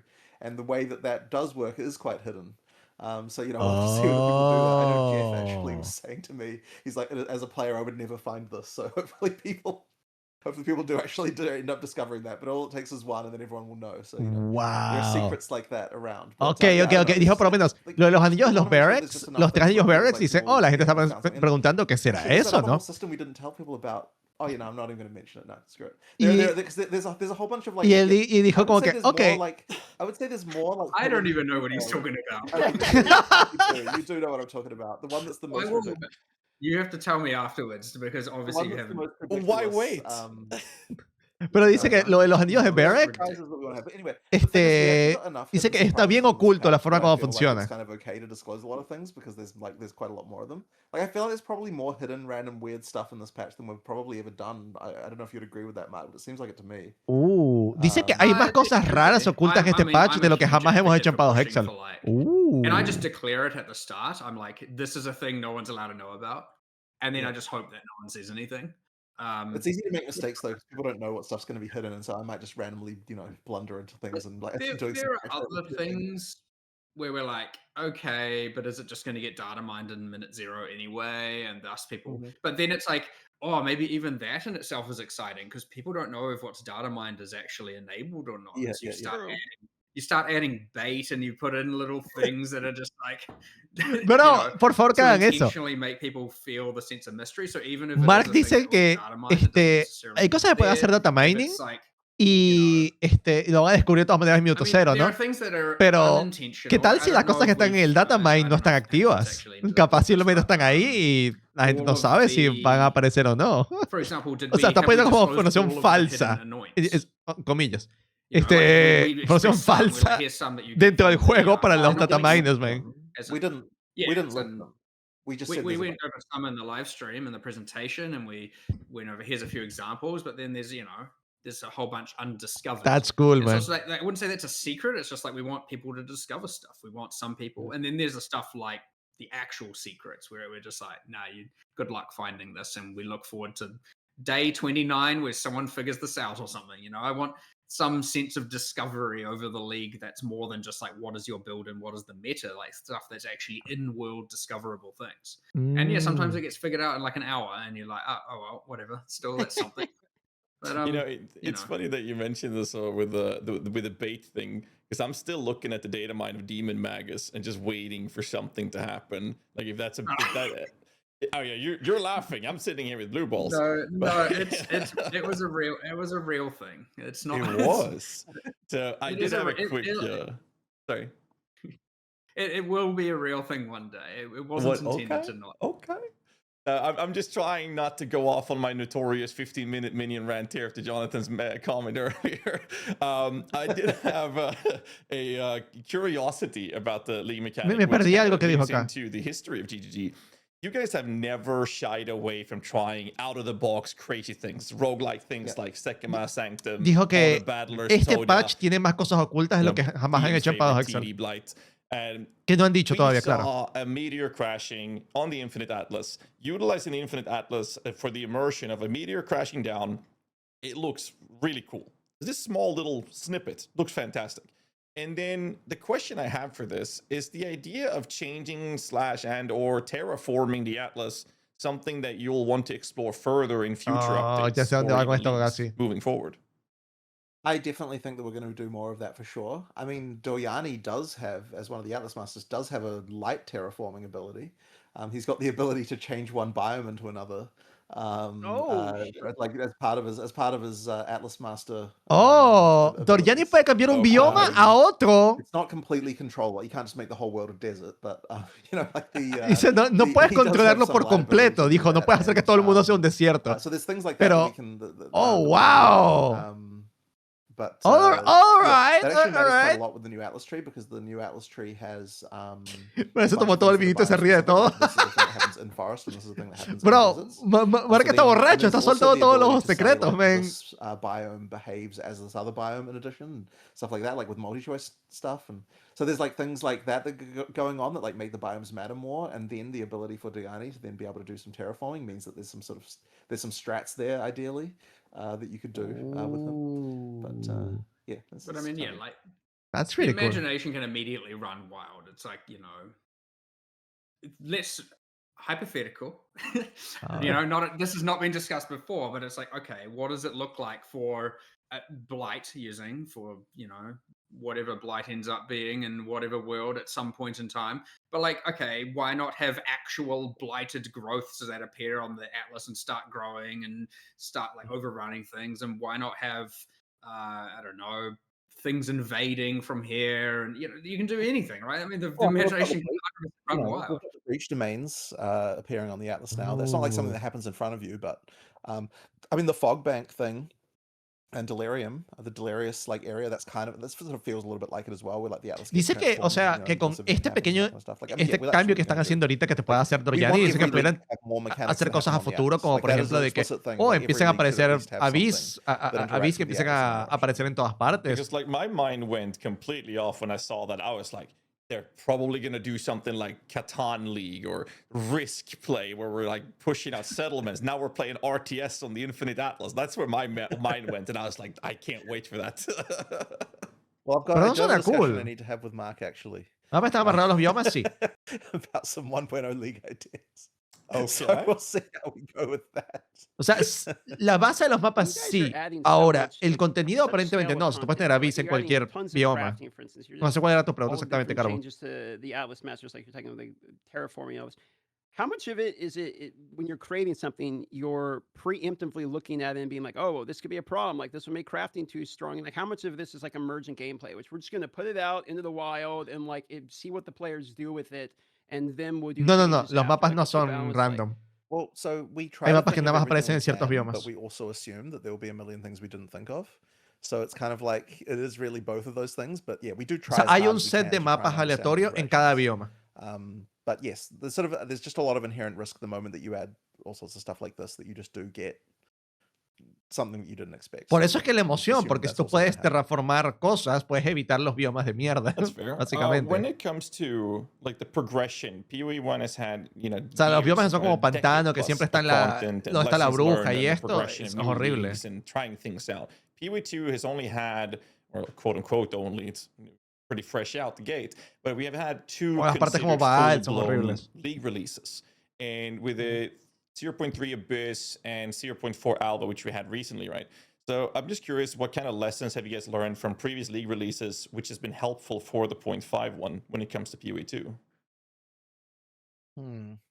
It's a tricky question because, like, I mean, we effectively learn these lessons every time. We've been doing it for so many years. The thing I guess we've been fighting. I was thinking about this earlier when we were talking. Actually, is like, in a way, we've been fighting this content war against PoE 1, where it's like, okay, it's like PoE 1 has all the stuff. We need to get PoE 2 to some kind of standard, and so that's been like why we've needed to in these recent leagues to, like, make something that feels very, very substantial. And like 050 hopefully wins the war there now, and it's like we've reached the point where we've reached the point where we can say that we're an ARPG that has enough content, and that's why we're now able to say, like, okay, before 1.0 we can focus more on like balance and all that sort of stuff, right? But it's like I honestly feel sorry for other ARPGs in some way, where like they have to, like, they in order to even get to the point of being able to say you're competitive, you have to first win this like war versus PoE 1 of like the amount of shit that's in the game. So like that's very hard. It's like, it's weird that how we also had to fight that.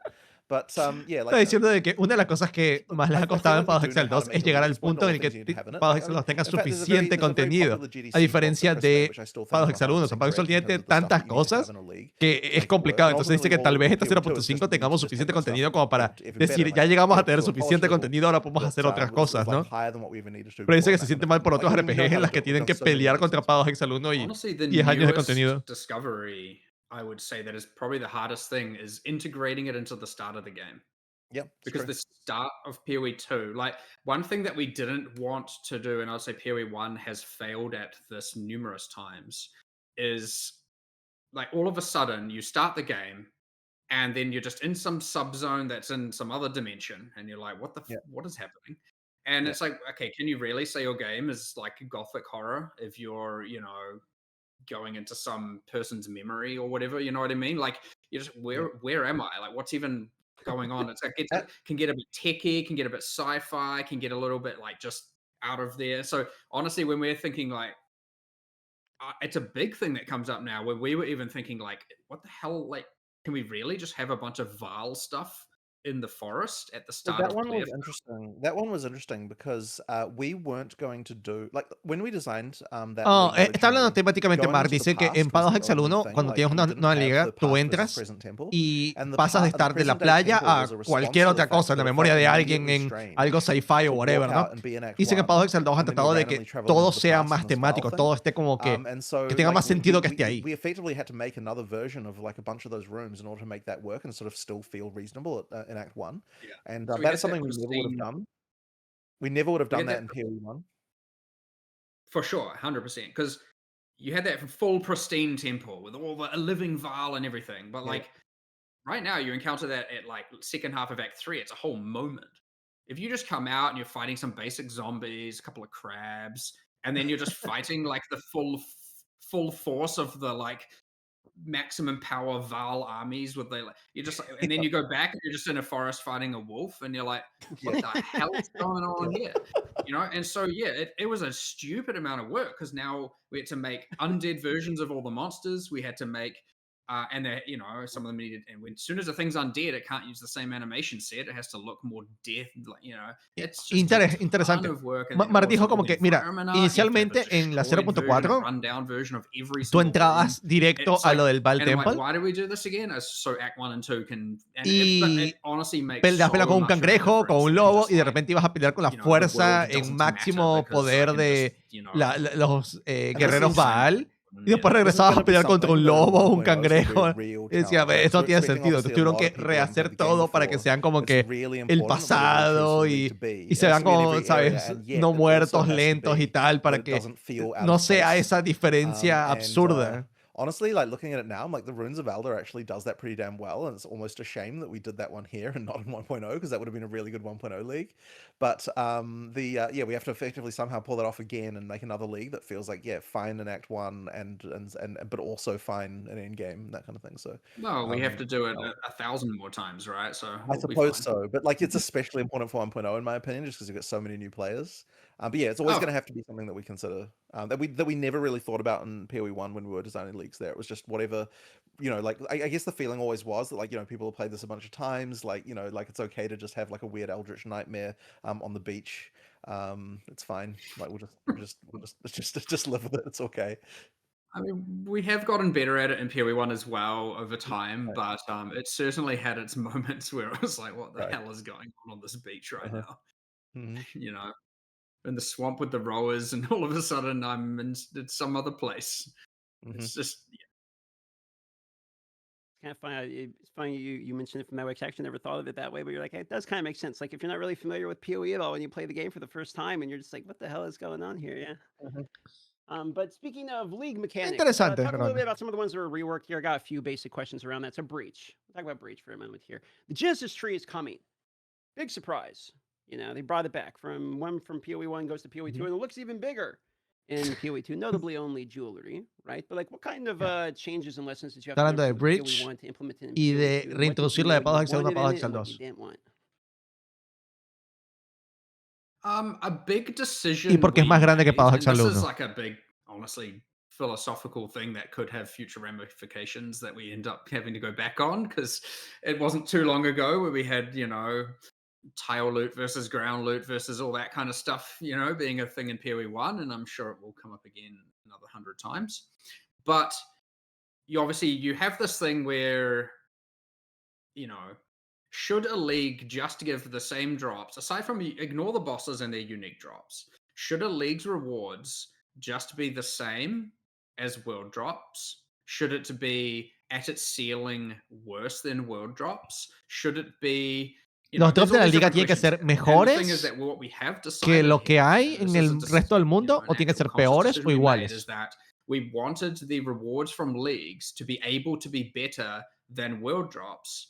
And then thus comes to the important part that comes from it, which is it can't be better than everything. It has to be better than some sort of category for some sort of build. So it's not exclusively better. It's not like, oh, the thing that comes from here is 100% better than everything else. It's like for this build, for this build, for that build, these types of characters or whatever are definitely going to want items from this kind of league. Now, I'm not saying it's easy to get.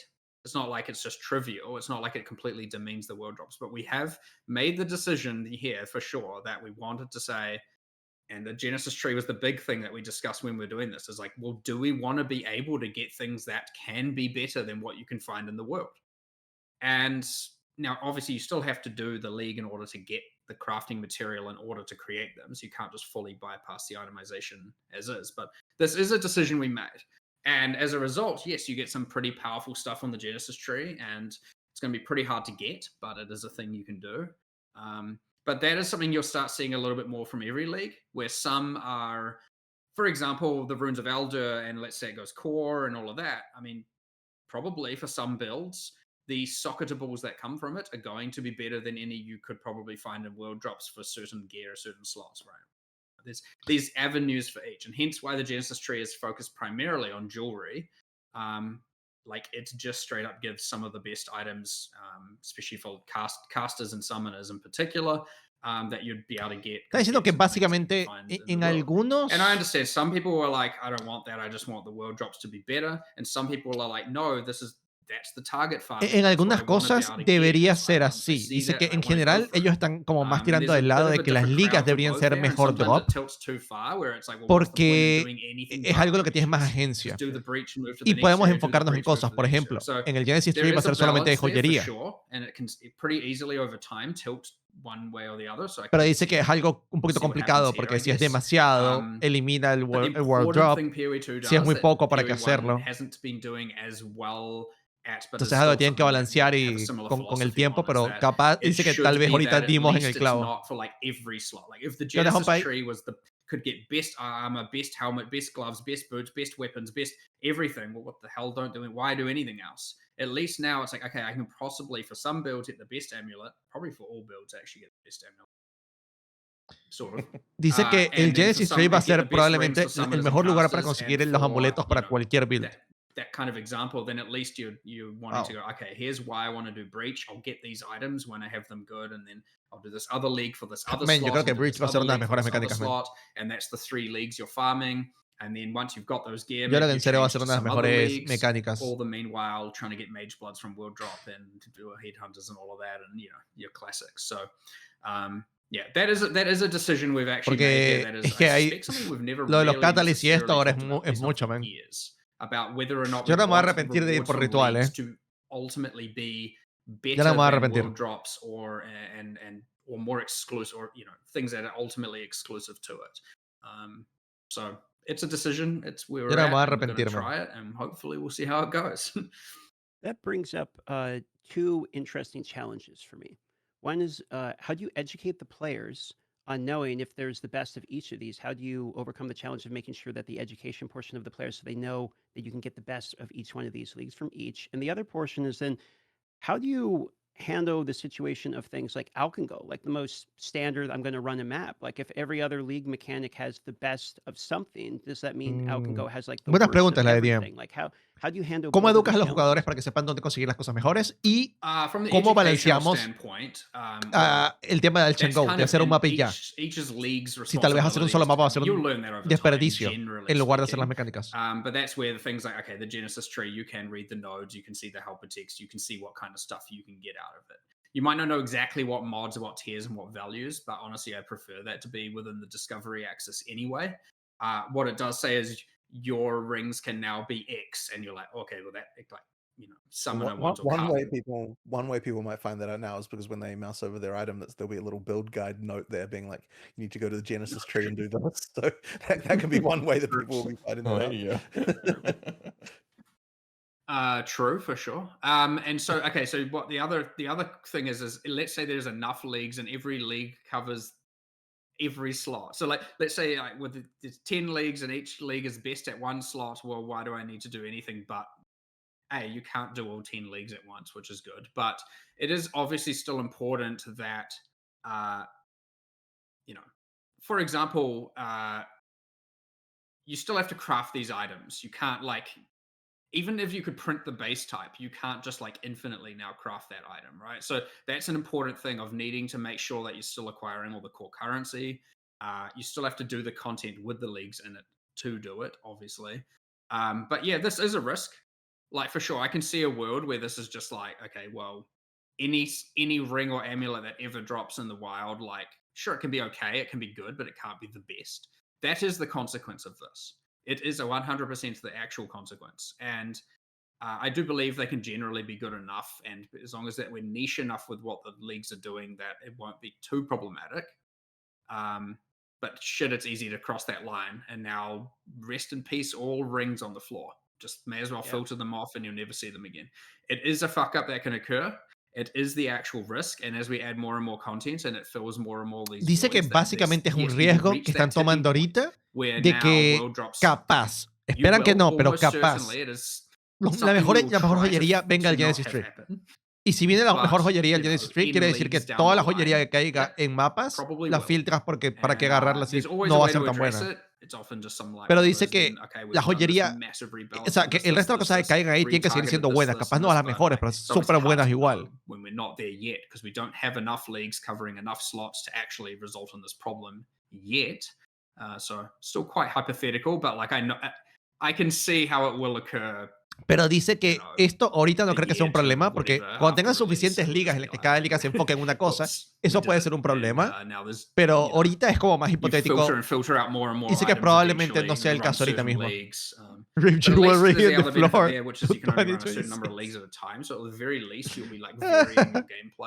Sí, o sea, yo lo dije apenas vi los cambios de Catalyst.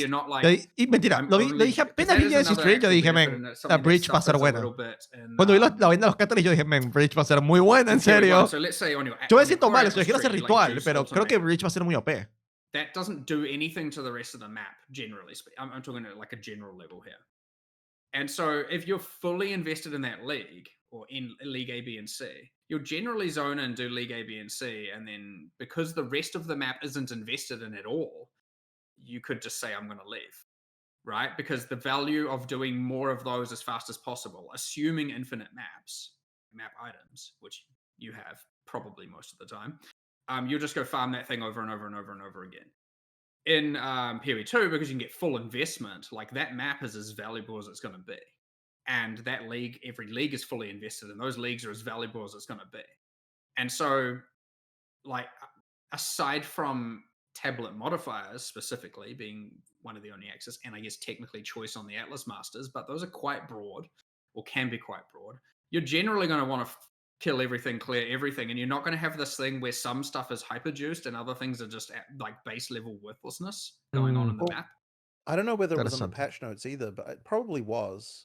But do people know about the whole thing that we've done with tablets and like the random content? I'm not sure if you, I don't know if you guys are aware about this.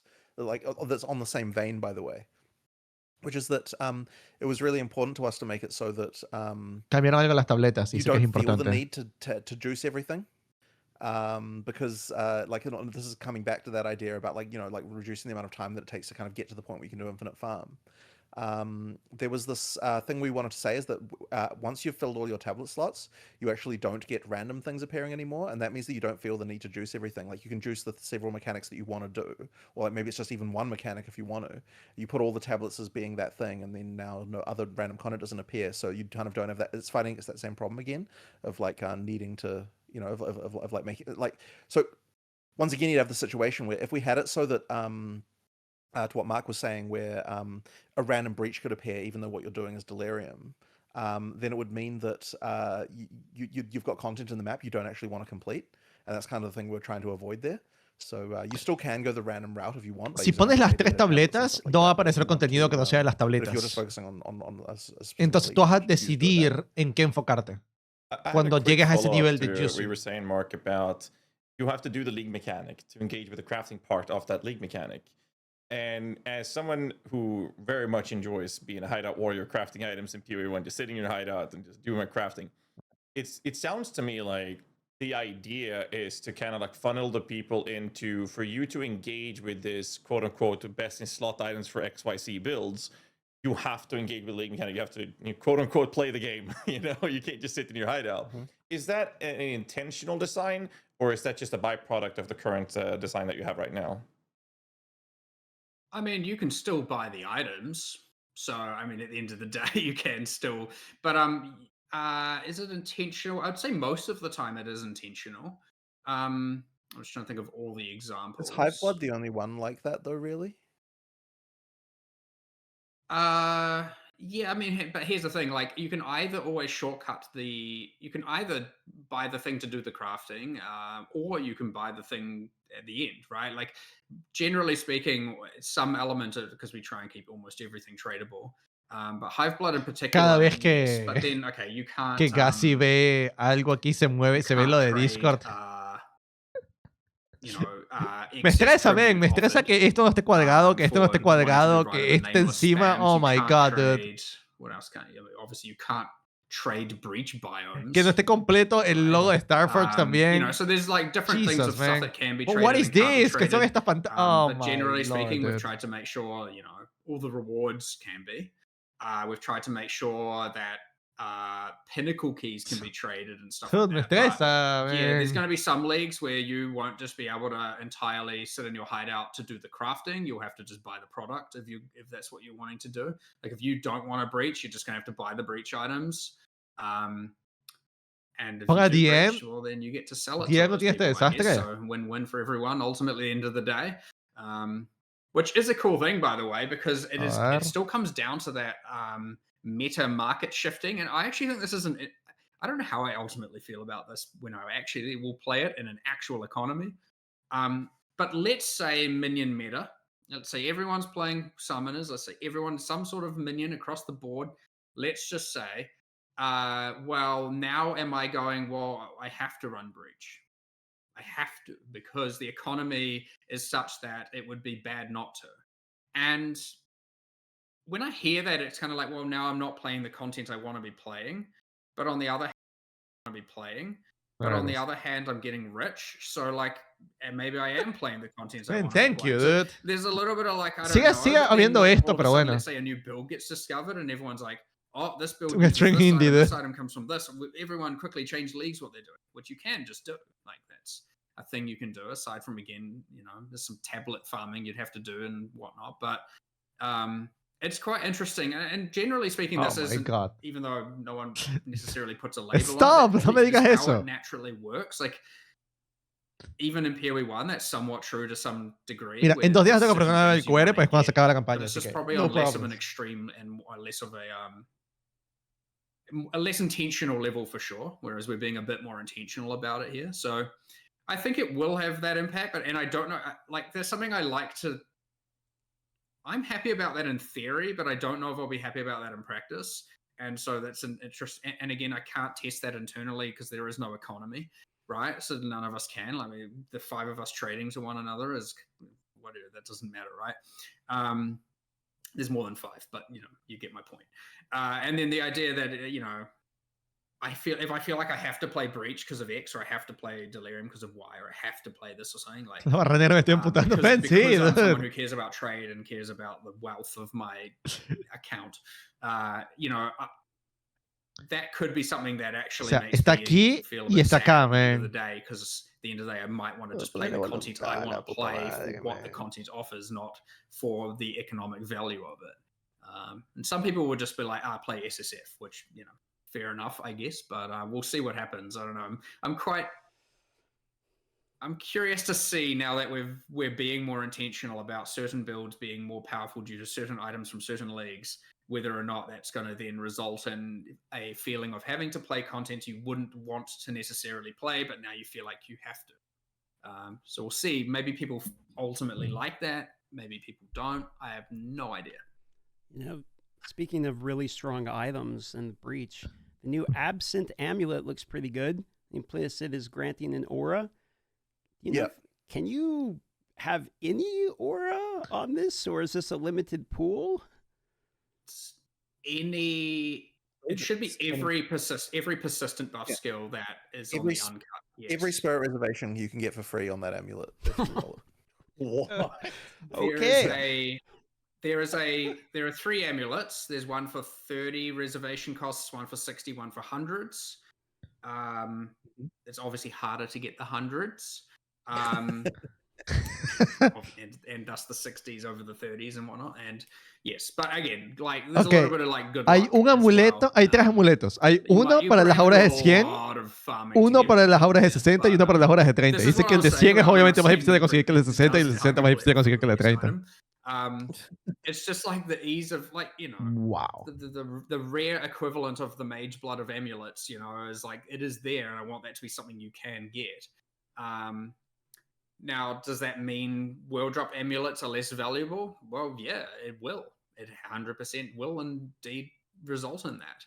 And the same way that the existence of a headhunter and a mage blood demean the value of rare belts in general. Well, rare belts are in a bit of a sad state. Hopefully a less sad state anyway. But rare belts are demeaned by the existence of very broad, very chase items. And so there's this interesting, well, do you want the chase items or not? And, there's a bit of philosophy around that. And people, claro, pero hay una diferencia entre un chase item ultra mega raro y un ítem que puedes conseguir determinísticamente en el árbol, ¿no? Easy to craft, and it should be something you want to chase, and there's a very clear path to it. ¿Y con Dragon te dejaría jugar con auras? Buena pregunta, yo creo que sí, ahorita, ¿no? Porque la aura va a ser gratis. Yeah, which also very hard to get the right one. Yeah. Yeah, you can't reinstill those at all, right? Like the Delirium Amulet, you get the 2 instills and you can't reinstall one of them or something, right? Like you get the 2 and you're locked. I believe it unintentionally allowed you to replace one, but I did say it shouldn't. Like, it should just be you want to get as many as possible. And when you get the right one with the right 2 notables, you're just like, holy fucking thank God, I can go buy 6 or whatever. Like, it's just, you want that really, really, like, again, these are super rare but super chase, right? And you'll get one that has 2 okay instills and you'll still be happy, but like, when you get the 2 that are the 2 you actually want, I want you to really be stoked. So the point where every single time you find this, you're like, holy shit, this could be it. This is the the 5 mirror drop here. On the topic of Estaba hablando de los amuletos de Delirium que tiene con 2 instills. In Delirium, we're now getting some additional crafting options when it comes to jewels. ¿Publicaron algo del templo? Not jewelries, but jewels. Ahorita lo vemos. I mean, they're already It's Ir called a buscándolo. fairly strong place Darle la is where mano. we'll put jewels, at least from most of our perspectives. So how do you guys feel about the balance of standard rare jewels versus something like adorned, as well as time lost jewels in the current state of the game, or 0.5 rather?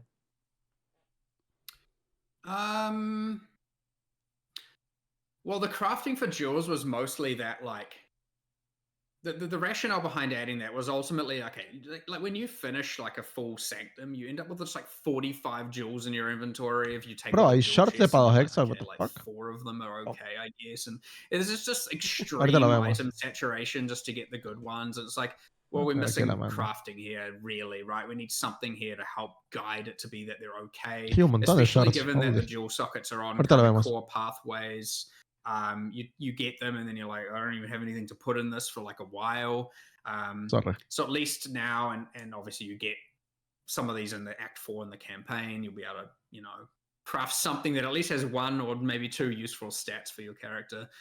If it had 1 by default and you add 1 that's decent. So that's just a win for like your more broad player base of just interacting with base jewels as a base level. In terms of the actual jewel balance, well, yeah, you'd kind of just end up with get all the jewel slots. You know, like there's so many really good end game unique jewels, as well as just like what you can do with the top end power of jewels, that like you end up with that thing with a lot of passive trees, just like I need to get every jewel slot, and then you end up with these kind of really shitty looking builds, honestly, where they're just not even taking anything, and it's like, what's the cheapest stuff I can take along the way? But otherwise it's just jewel slot. There's definitely some problems here. Está hablando del tema de las jewels. How do I feel about it? I mean, I kind of, in one end, I'm like, well, it's like a very,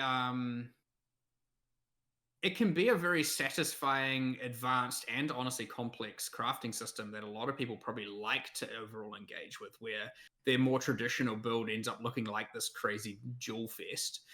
On the other hand, it's got the problem where, you know, every character kind of devolves into looking like a very similar thing. Sí, eso es exactamente lo que pasa. I'm trying to think whether or not I ultimately enjoy it or not as a player. Probably less so. Like, I probably think it's ultimately in not a good spot. Deberían ser ambas cosas. O sea, sinceramente, Path of Exile 1, no sé cómo lo logró, pero logró de que sea... El árbol es extremadamente bueno, pero las joyas también son extremadamente buenas. Pero tiene que ser joyas muy buenas para competir con el árbol. Entonces tú quedas como que, bueno, algunas joyas vale la pena agarrarlas porque son 1 o 2 puntos, pero las de 3 es como que, oh, tengo que hacer una joya muy buena para que valga la pena, o que esté haciendo algo particular con tu build. En cambio, ahorita mismo, Path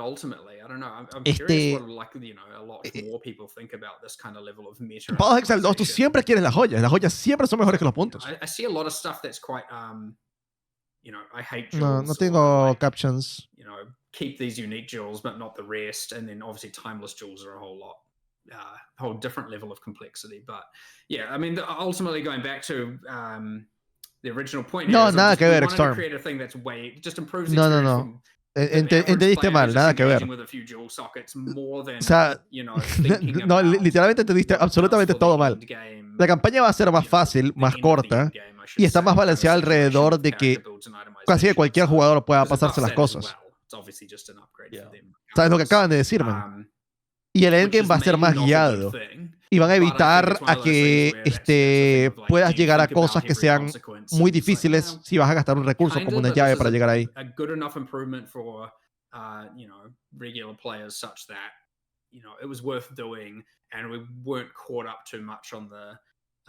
Aparte, lo de la 0.2 fue literalmente solamente la 0.2. 0.3, la 0.4 cuando fue así.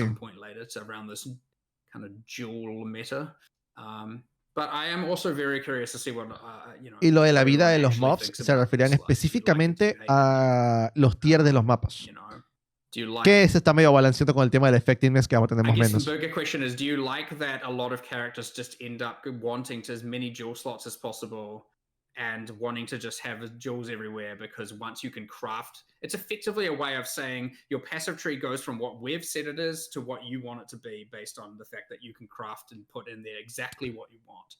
And Suena bien, pero that no sounds creo like a que... good No. pitch in isolation, but then when you play it, you kind of have this problem of like, I can't play my build until I've earned some large amount of money and done all this, which again could be good as well, where it's like the builds at the start of the league, the builds in the middle of the league, and the builds at the end of the league aren't the same thing, because we had to let the, because enough jewels had to be found and or created in order to create that many characters. So I don't know, there's wins and losses to this, and Yo ya estoy notizado. Es que I'm on the fence, honestly. el vinito, ven. Okay.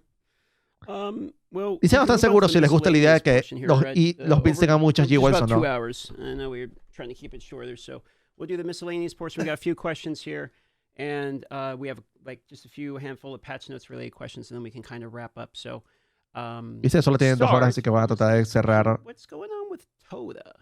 Like, where's Toda currently at? Trail of the Ancestor, ¿dónde está? Well, we don't have it.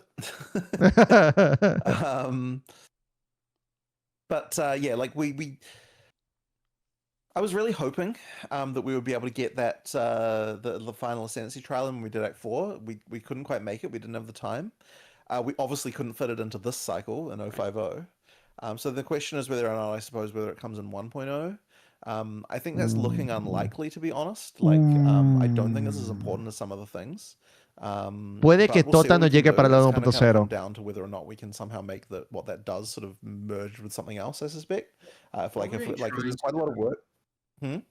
What we've been trying to do is, you're talking about the merging, is similar to Trials de Ancestor, la que hacía la tercera forma de ascendencia. Expedition Kalguran thing, yeah, to be whether or not, like, it's like kind of like, are we able to create a kind of Karui league that links into Tota somehow, and thus we get to double dip on the content. Yeah. Exactly.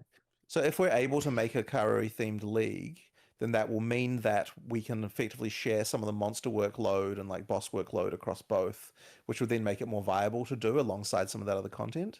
And yeah, with Runes of Elder, we got to effectively do an expedition upgrade at the same time as what we were doing as doing a league, and so that kind of like really helped with that. Like, and part of the reason we did that for this one is because we had so much other stuff going on with the other leagues as well that we figured making the core league be integrated somewhat with one of the leagues we're upgrading would help quite a lot. But yeah, maybe we might be able to squeeze Tota in if we were able to do a similar move like that. But otherwise it'll probably have to if we can't do that, then it would have to wait for like a 1.1 or 1.2 kind of situation. Yeah. It's quite interesting when we look at Tota, because when we made it for PoE 1, we were obviously still developing PoE 2, and we were like, oh, this will be cool to kind of be able to then use there later, and like, and then now the quality bar has risen so much that when we then look at Tota in the context of PoE 2, like, we thought all of the animations, the models, the art, the combat, everything, we'd be able to just like, we can just copy paste it, it'll be fine. And now when you go look at all those monsters and like just how long it's been and how much we've stepped up our game with stuff, it's like, these don't hold up at all. Like, we have to, se dice que básicamente Tota estaban pensando en copiar y pegar la de Path of Exile 1, pero dicen que no se ve bien, que no es suficiente. La calidad de Tota no es la misma que... o sea, no aguanta lo suficiente. Pasó el tiempo y ya no es lo mismo. No envejeció bien, entonces tiene que hacerle algo nuevo.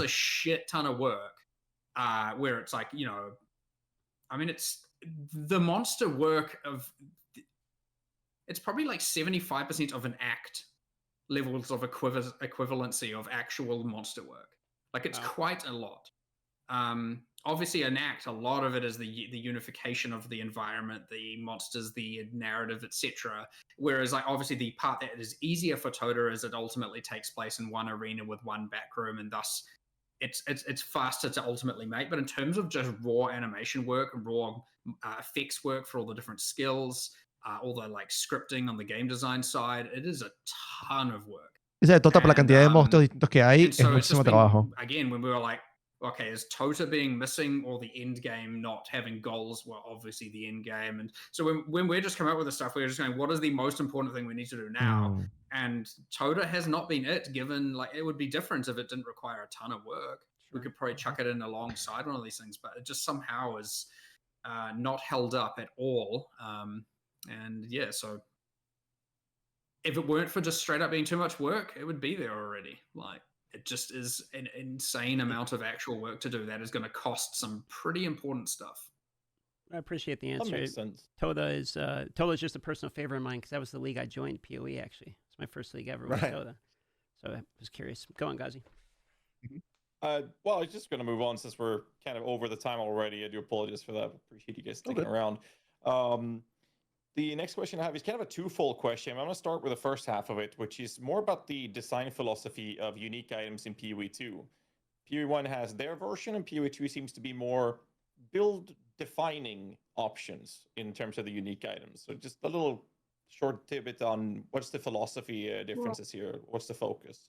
Well, this changed a lot in recent time, relatively recent, in the last couple of years. ¿Cuál es la filosofía de los uniques? Porque es muy distinta a Path of Exile 1 a Path of Exile 2. We believed at the start that we would be able to just take a bunch of PoE 1 uniques, modify them slightly, and put them in PoE 2.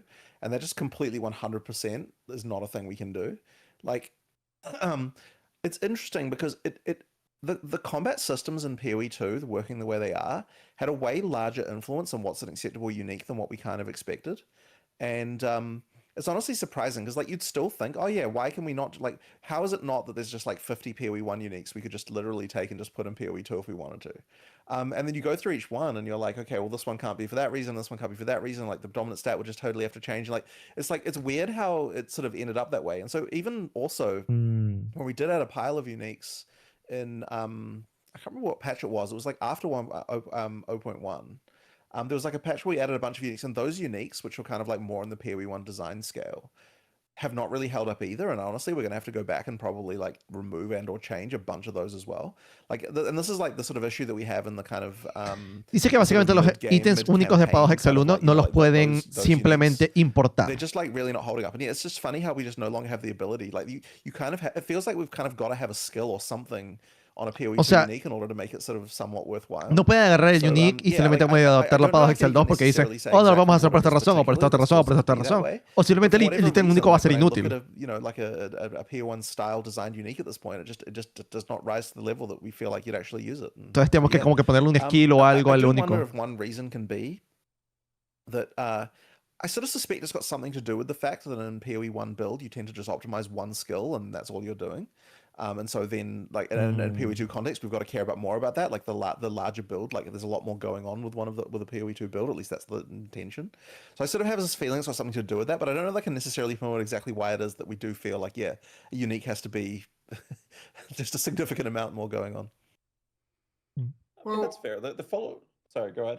I do got a thing there because like what we're making now, like a lot of what we've been showing with 050, like a lot of the stuff you've seen recently, this is kind of, this age of uniques is probably, it's not something we've done before really. Like all the uniques we're making are definitely the most expensive in terms of development costs that we've ever made.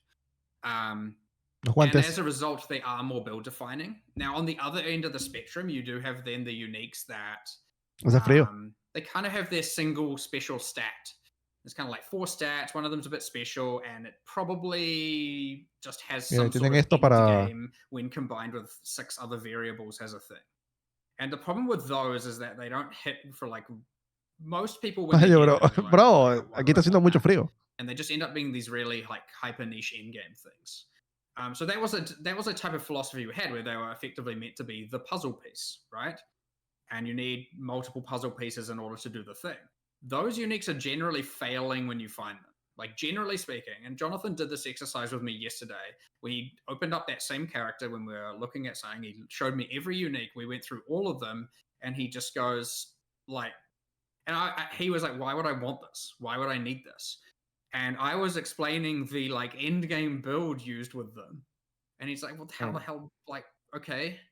But then it drops at level 23, you know, it's like, and so there is a problem with that. And so our new philosophy has just been like, let's try and make these way more for full of fantasy. Because that's my biggest thing is just, I want you to. No, en la noche estoy bajo la sábana, no pasa nada, pero cuando estoy aquí en el teclado, sí. Like just running around spamming grenades. Come on. Right. And then like the face breaker thing, obviously recently is pretty cool. You had the like the Raven and more summoner, like delirium things. It's like, what if you were like Tangmazu himself? Like you had his powers. Like that's a cool fantasy where you can like create mirrors and illusory things and like bend reality. And like that's a cool fantasy to me. You know, so some can be more narratively driven, some can just be like fire grenades everywhere. And that stuff is resulting in way cooler things, like way, way, way cooler. Also way, way, way more expensive to make. And so what I want to get better at yet, I think something we haven't nailed. So I think we've now got the puzzle piece side. We understand what that looks like. We understand what the other end, which is the more expensive fantasy fulfilling build defining thing looks like. What we don't have is the middle ground where there's that kind of not as expensive to develop, but pretty impactful, just not like ultra impactful ground that we still need to do as well. And I think once we've figured that out and we've got our understanding of all three, now you are going to see generally that middle ground and higher ground. You're probably not going to see as much of those original set, and we're going to have to go back and honestly raise the bar on all of those, or a lot of those at this point. Yeah, we are getting upgrades to some extent due to the Calgarian like unique upgrading thing, so that has helped. But there's still some of them that are a bit unsalvageable that we just need to do something with. And by the way, there are unsalvageable uniques in PoE 1 as well, right? It's just that there are 1,500 of them or some number, you know, and so they kind of get lost in the weeds, as opposed to right now, the I would say, you know, there's a mid ground of them. Básicamente está diciendo que los ítems de Path of Exile 1 hay un montón que son basura, ¿no? Como sabemos. Pero hay tantos buenos que te olvidas, pues. Aquí es como más notorio y necesitan que cada ítem único tenga por lo menos una función en el juego. Si es una función early, una función mid, una función endgame. Yo creo que uno de los mayores problemas de los ítems únicos es cuando están ligados con una habilidad, un skill, y el skill determina el nivel del unique. Eso, o sea, puede ser inútil a muchos ítems. Pues tienes un unique que de repente es... La base del ítem es nivel 30 y es como que, oh, a nivel 30 está bien. Pero de repente lo dropeas a nivel 60. Entonces ahora la habilidad subió a nivel 60, pero es malo el unique, no sirve. Los modificadores no son buenos. La habilidad capaz más o menos, pero no son buenos.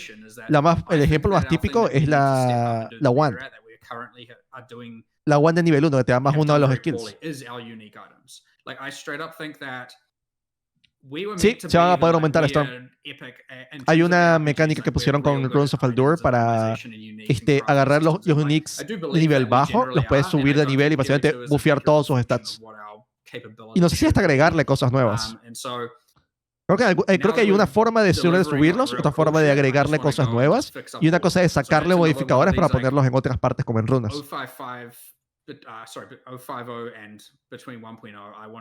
Eso tiene muy buena pinta. Y no mostraron tanto.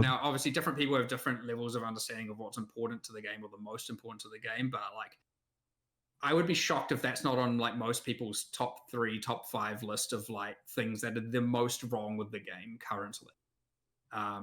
There's a lot of really good. There's a lot of really bad, and we can't have that.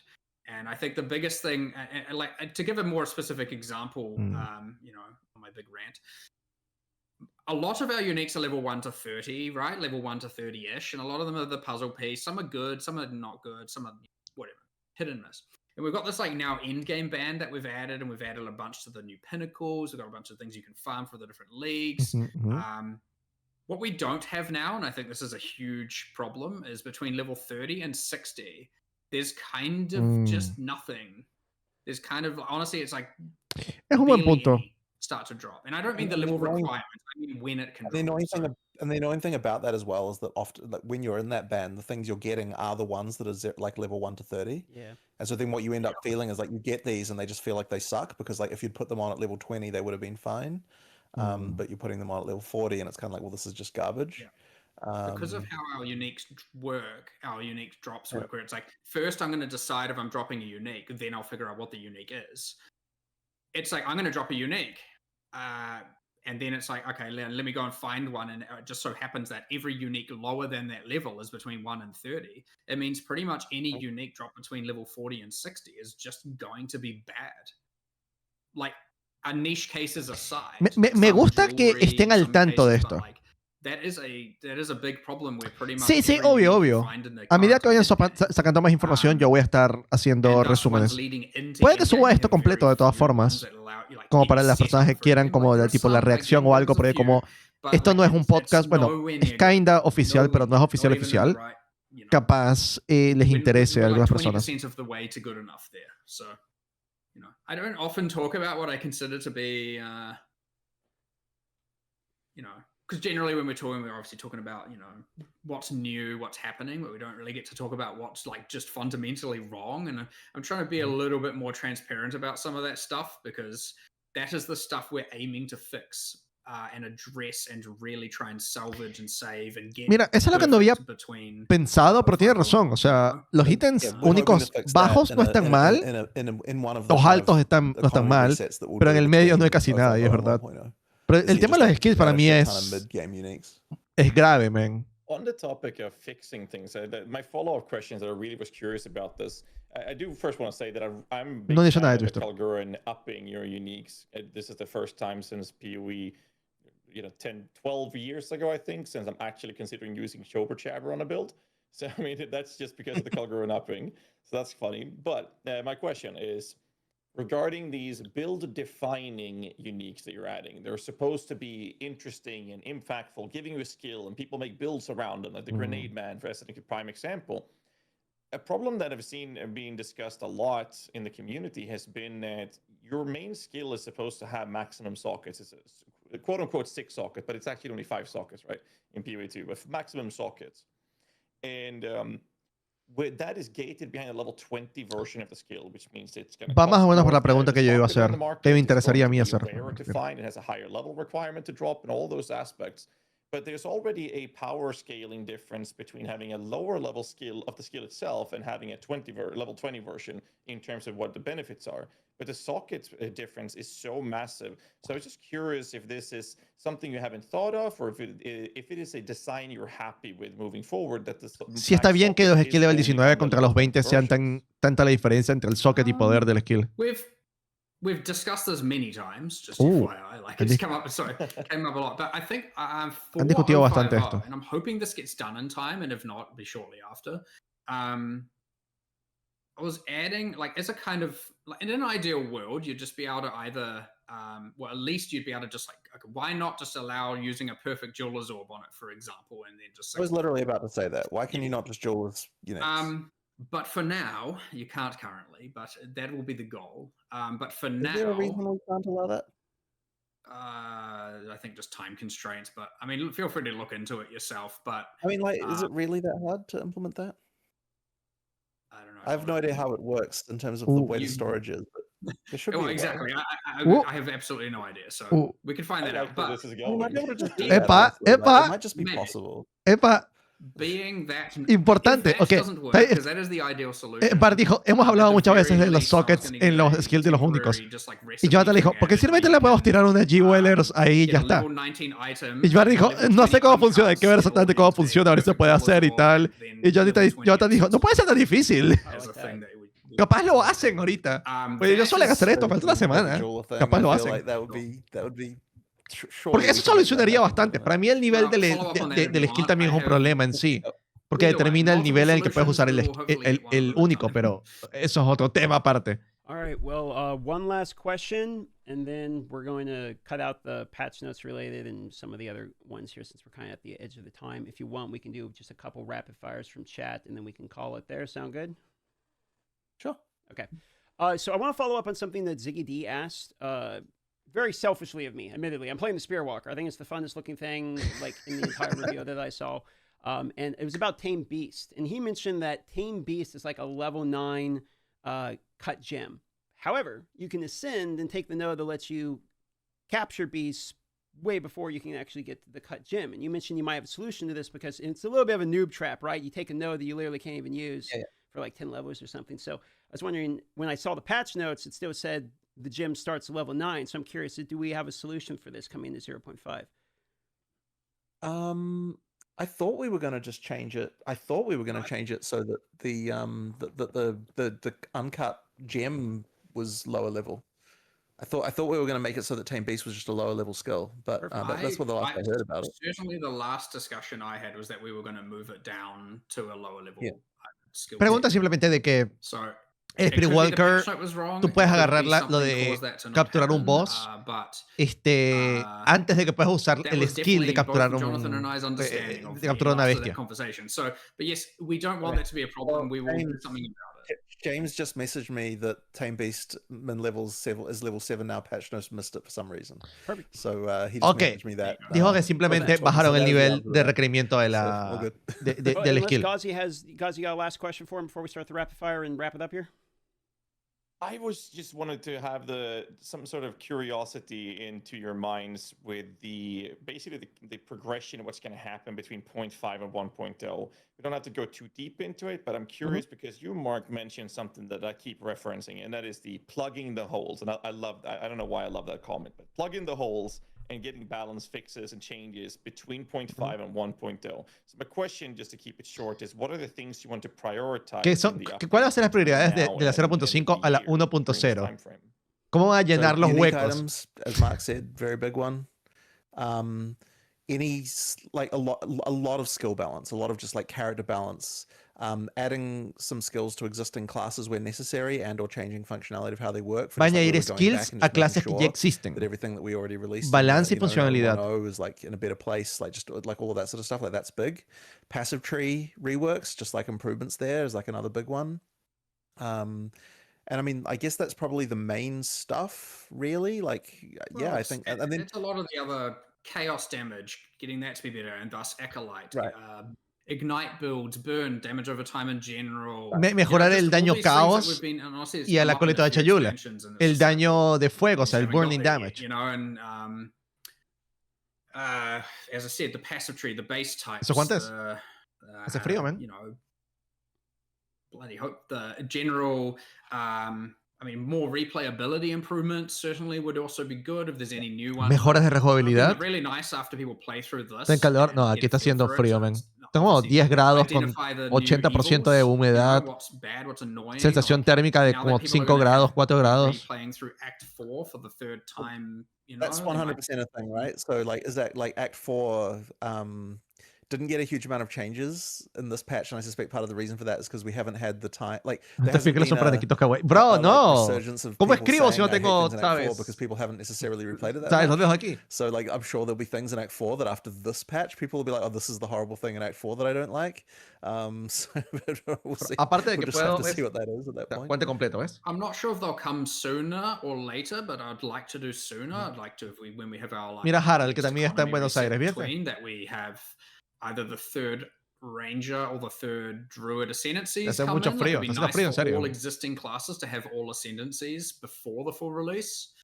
Quiere que todas las clases actuales tengan todas las ascendencias. Right? It's just clearly like, okay, they're just missing the class. So as much of that as possible would be really, really ideal. And yeah, I don't see much else. I'm sure there. Just wanted to verify. You said that economy resets. That just to verify that I heard you right. There will be economy resets leagues. There will be economy resets. So there will effectively like there will be leagues.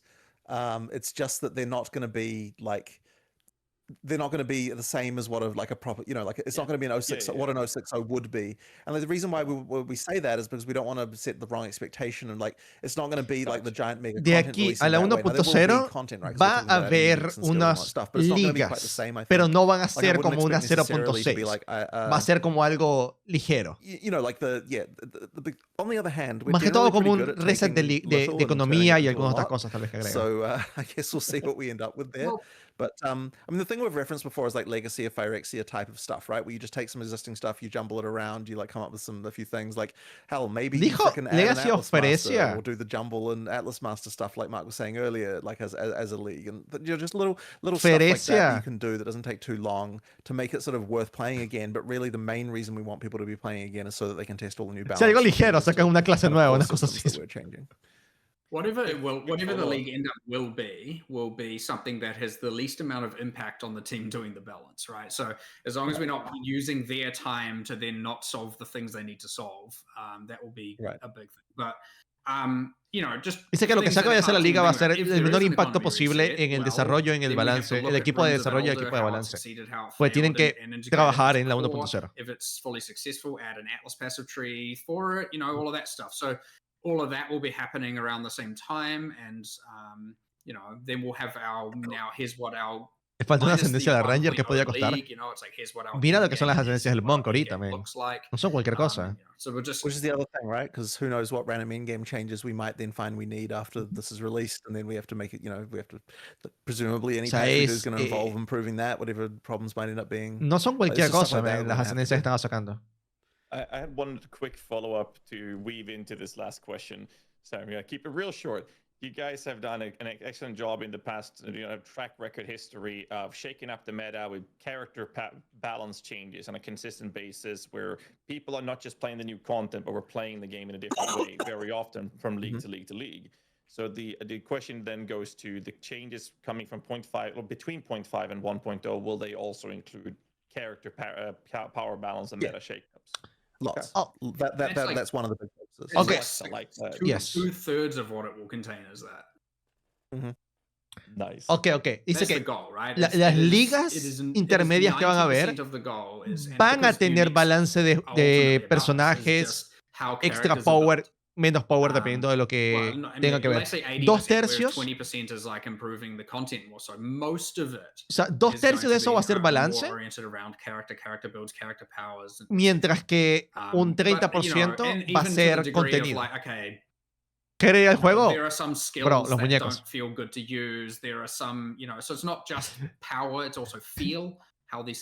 The dolls, los muñecos. Y el duelista. No, el templo. Refería al templo, pero el duelista también es importante.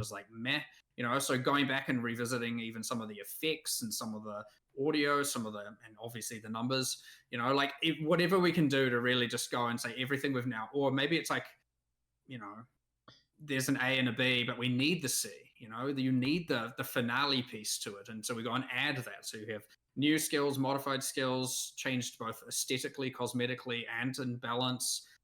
Potential new classes, a whole bunch of new uniques, I'm hoping, with a bunch of uniques being rebalanced. Esta va a durar 6, pero antes de llegar a los 6 debería haber algo en el medio. Como a los 4 meses va a haber una, seguramente. New, but like it's pretty easy to talk about all the things that we need to make better, and so that's really what we're going to do, and we'll just hopefully be able to get through it all. But how these things go. We don't stop development. So even though full release occurs, we're going to still then balance in 1.1 and 1.2 and 1.3. And, it's just never going to end. So if we don't get 100% right, we'll just keep going. All right. So we're going to do a couple rapid fires here. Lost TM's audio there. Oh, how about now? Am I back? We good? There we go. All right. Yeah, okay. I was typing in the chat to tell them to put their questions together, and I hit the... Preguntas rapid fire del so chat. We're rapid fire from the chat here, and then we're going to call it a day. So first one here, is there anything added to the game you guys would consider to be like aspirational content? Basically, they're saying extremely difficult content coming to the game, like Ubers, etc.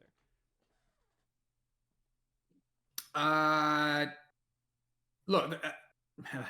everyone has their own definition of this, I assume, to some degree, right? Sure. Some people are just going to find the farmed pinnacles to be that. In terms of Ubers, we've specifically made sure to not. So you obviously have your quest version, your non-quest version.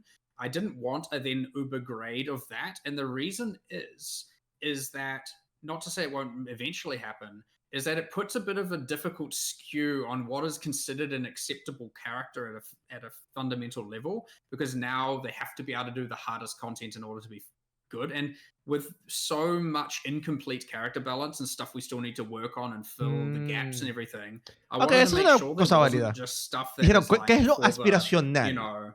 ¿Qué es lo aspiracional para ustedes ahora mismo?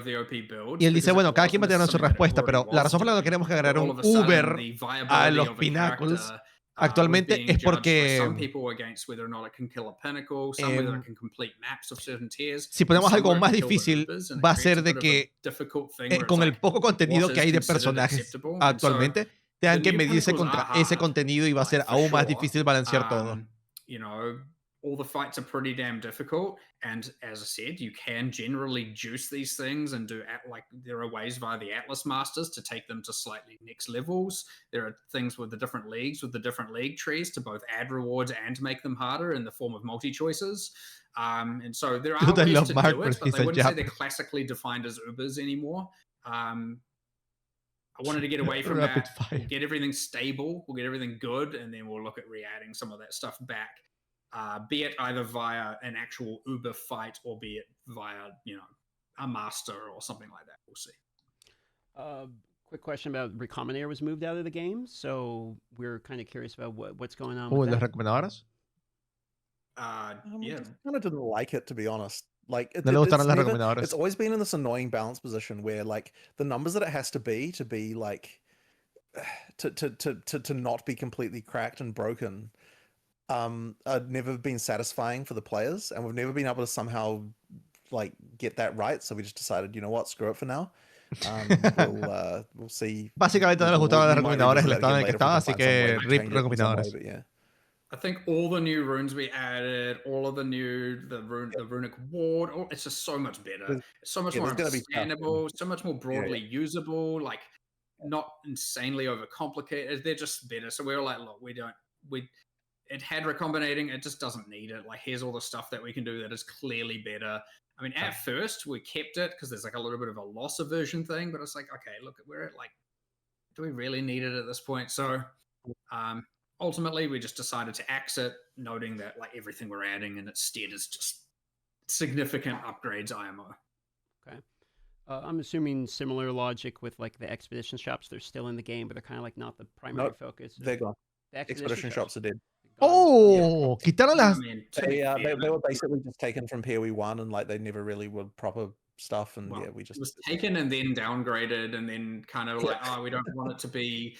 Ooh. They were just not good. So again, it was like, we're like, let's get rid of the stuff that's just clearly subpar and replace it with stuff that's just... Wow, like, eliminaron las tiendas de Expedition. And, RIP tiendas de Expedition. On to the next one here from chat. Corruption. So you guys made like a fairly significant change, actually, the corruption, where instead of it like randomizing it, it's like a multiplier, right? So you want to divine it first before your corruption. Would you like to speak to that change, Will? El cambio de corrupción de que ahora tienes que adivinarlo antes de corromperlo. Well, that is what we did, yes. Fuck it all. What was the goal there? I guess ultimately... liked the idea that when you get I agree. I understand why some people are going to be like, no, I have to use divines now.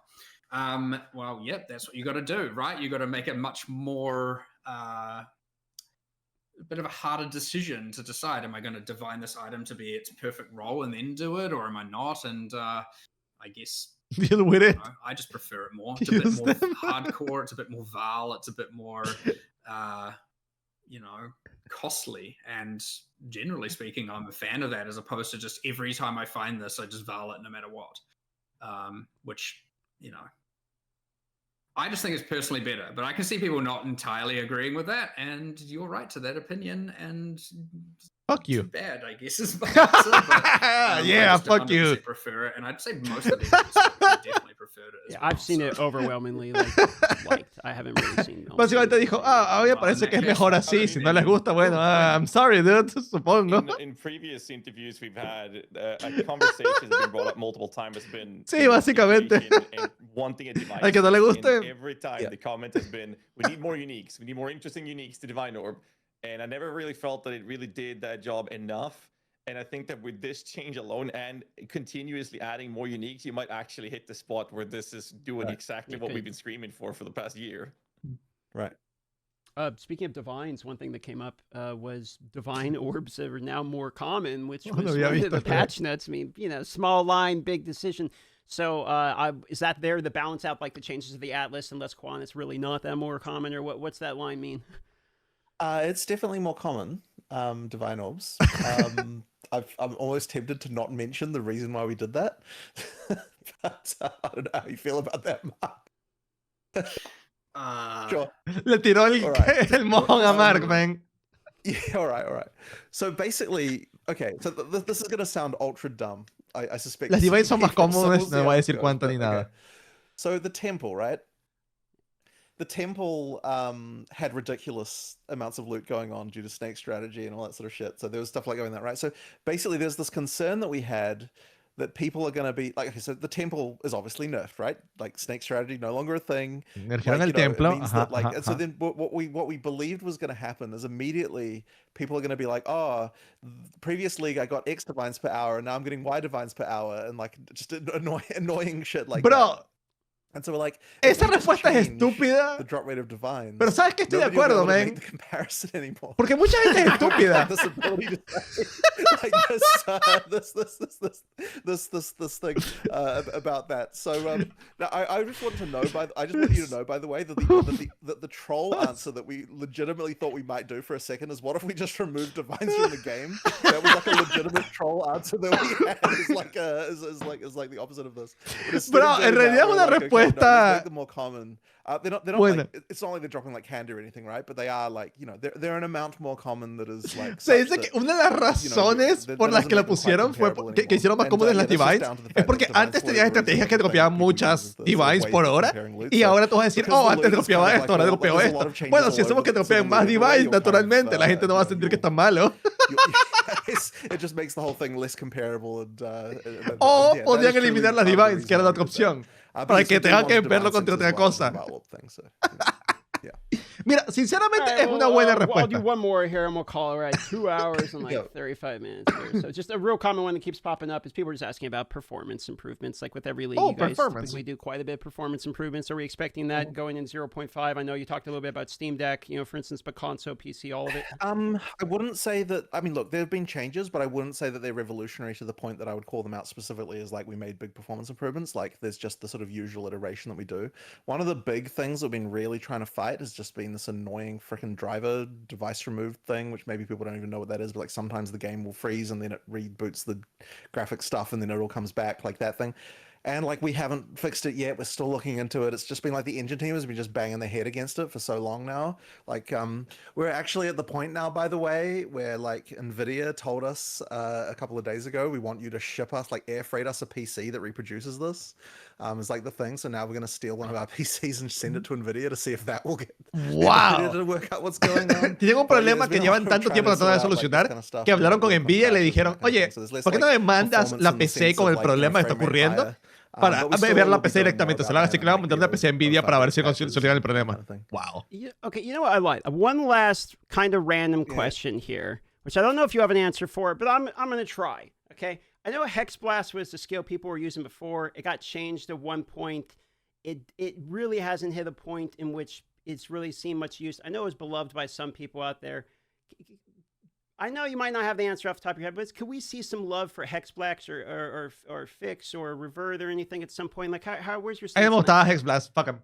I have not thought about that one for a while, I have to admit. So it'd be one of those things that would look at an 05X timeline, I would say. Sure. Because yeah, it's just if it's not working and people aren't using it, then that'll be one of the things we want looking to buff, I suspect.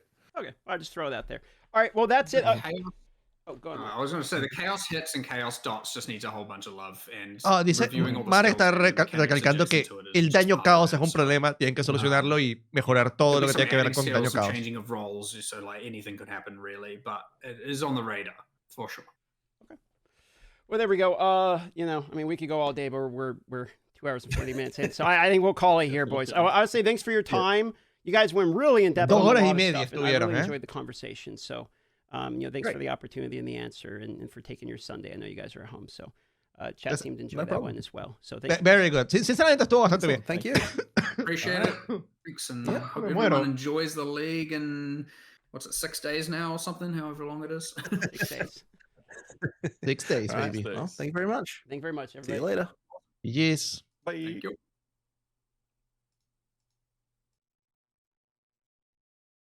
Chichis. Mira, sinceramente, vamos a ponernos acá. Sinceramente estuvo bien. Estuvo muy bien el podcast. En mi opinión, yo sé que esto es súper difícil de hacer, ¿no? Y lo sé porque es difícil hacerlo con, no quiere decir gente random, ¿no? Pero con otros streamers, ¿no? Mucho menos con desarrolladores del juego. Pero tanto Jonathan como Mark, en este podcast particularmente, estuvieron hablando mucho, man. Hablando mucho y es como que, ok, ya me visto tu respuesta, no me he hecho una historia, quiero ir a la siguiente pregunta porque tiene muchas preguntas. Y sinceramente las preguntas que estaban haciendo, yo diría que el 90% eran excelentes y tal vez un 10% que eran buenas, pero tal vez no era la que yo quería, pero tal vez sí eran buenas preguntas, no era la que yo quería exactamente, ¿no? Entonces, tal vez hacer como un poquito más de... Es difícil, pero aprovechar más el tiempo, ¿no? Que es difícil, es muy difícil. O sea, yo sé que es fácil decirlo porque, ¿sabes? No estoy yo aquí, pero ¿cómo le digo a Jonathan o a Mark, hey, shut up, quiero hacerte una pregunta? O sea, ¿sabes? No le puedes decir eso. O sea, tienes que hacerlo de una forma en la que sea, en la que sea amable, pero que diga, o sea, quiero escucharte, pero quiero escuchar en esta otra cosa porque tenemos poco tiempo, ¿no? Pero bueno, nada, anyways. Sí, no, voy a hacer un video resumen, pero voy a esperar a que salga tal vez alguna otra cosita adicional antes de pasar a hacer el video de resumen, porque si no, o sea, dense cuenta, ya tengo 2 o 3 videos de resumen y es porque ha habido muchas cosas y cada video está súper cargado. Si hago un video de resumen de después voy a tener que hacer otro video de resumen antes del inicio de la liga y también tengo que hacer el starter y todo eso, así que voy a esperar a que salga un poquito más de información y ahí me lanzo el resumen. Pero voy a subir seguramente esto tal cual a YouTube y por ahora, ¿no? Y después hago un resumen de esto, ¿no? Tenemos que ver el video de Chris Wilson, eso lo vamos a ver ahora.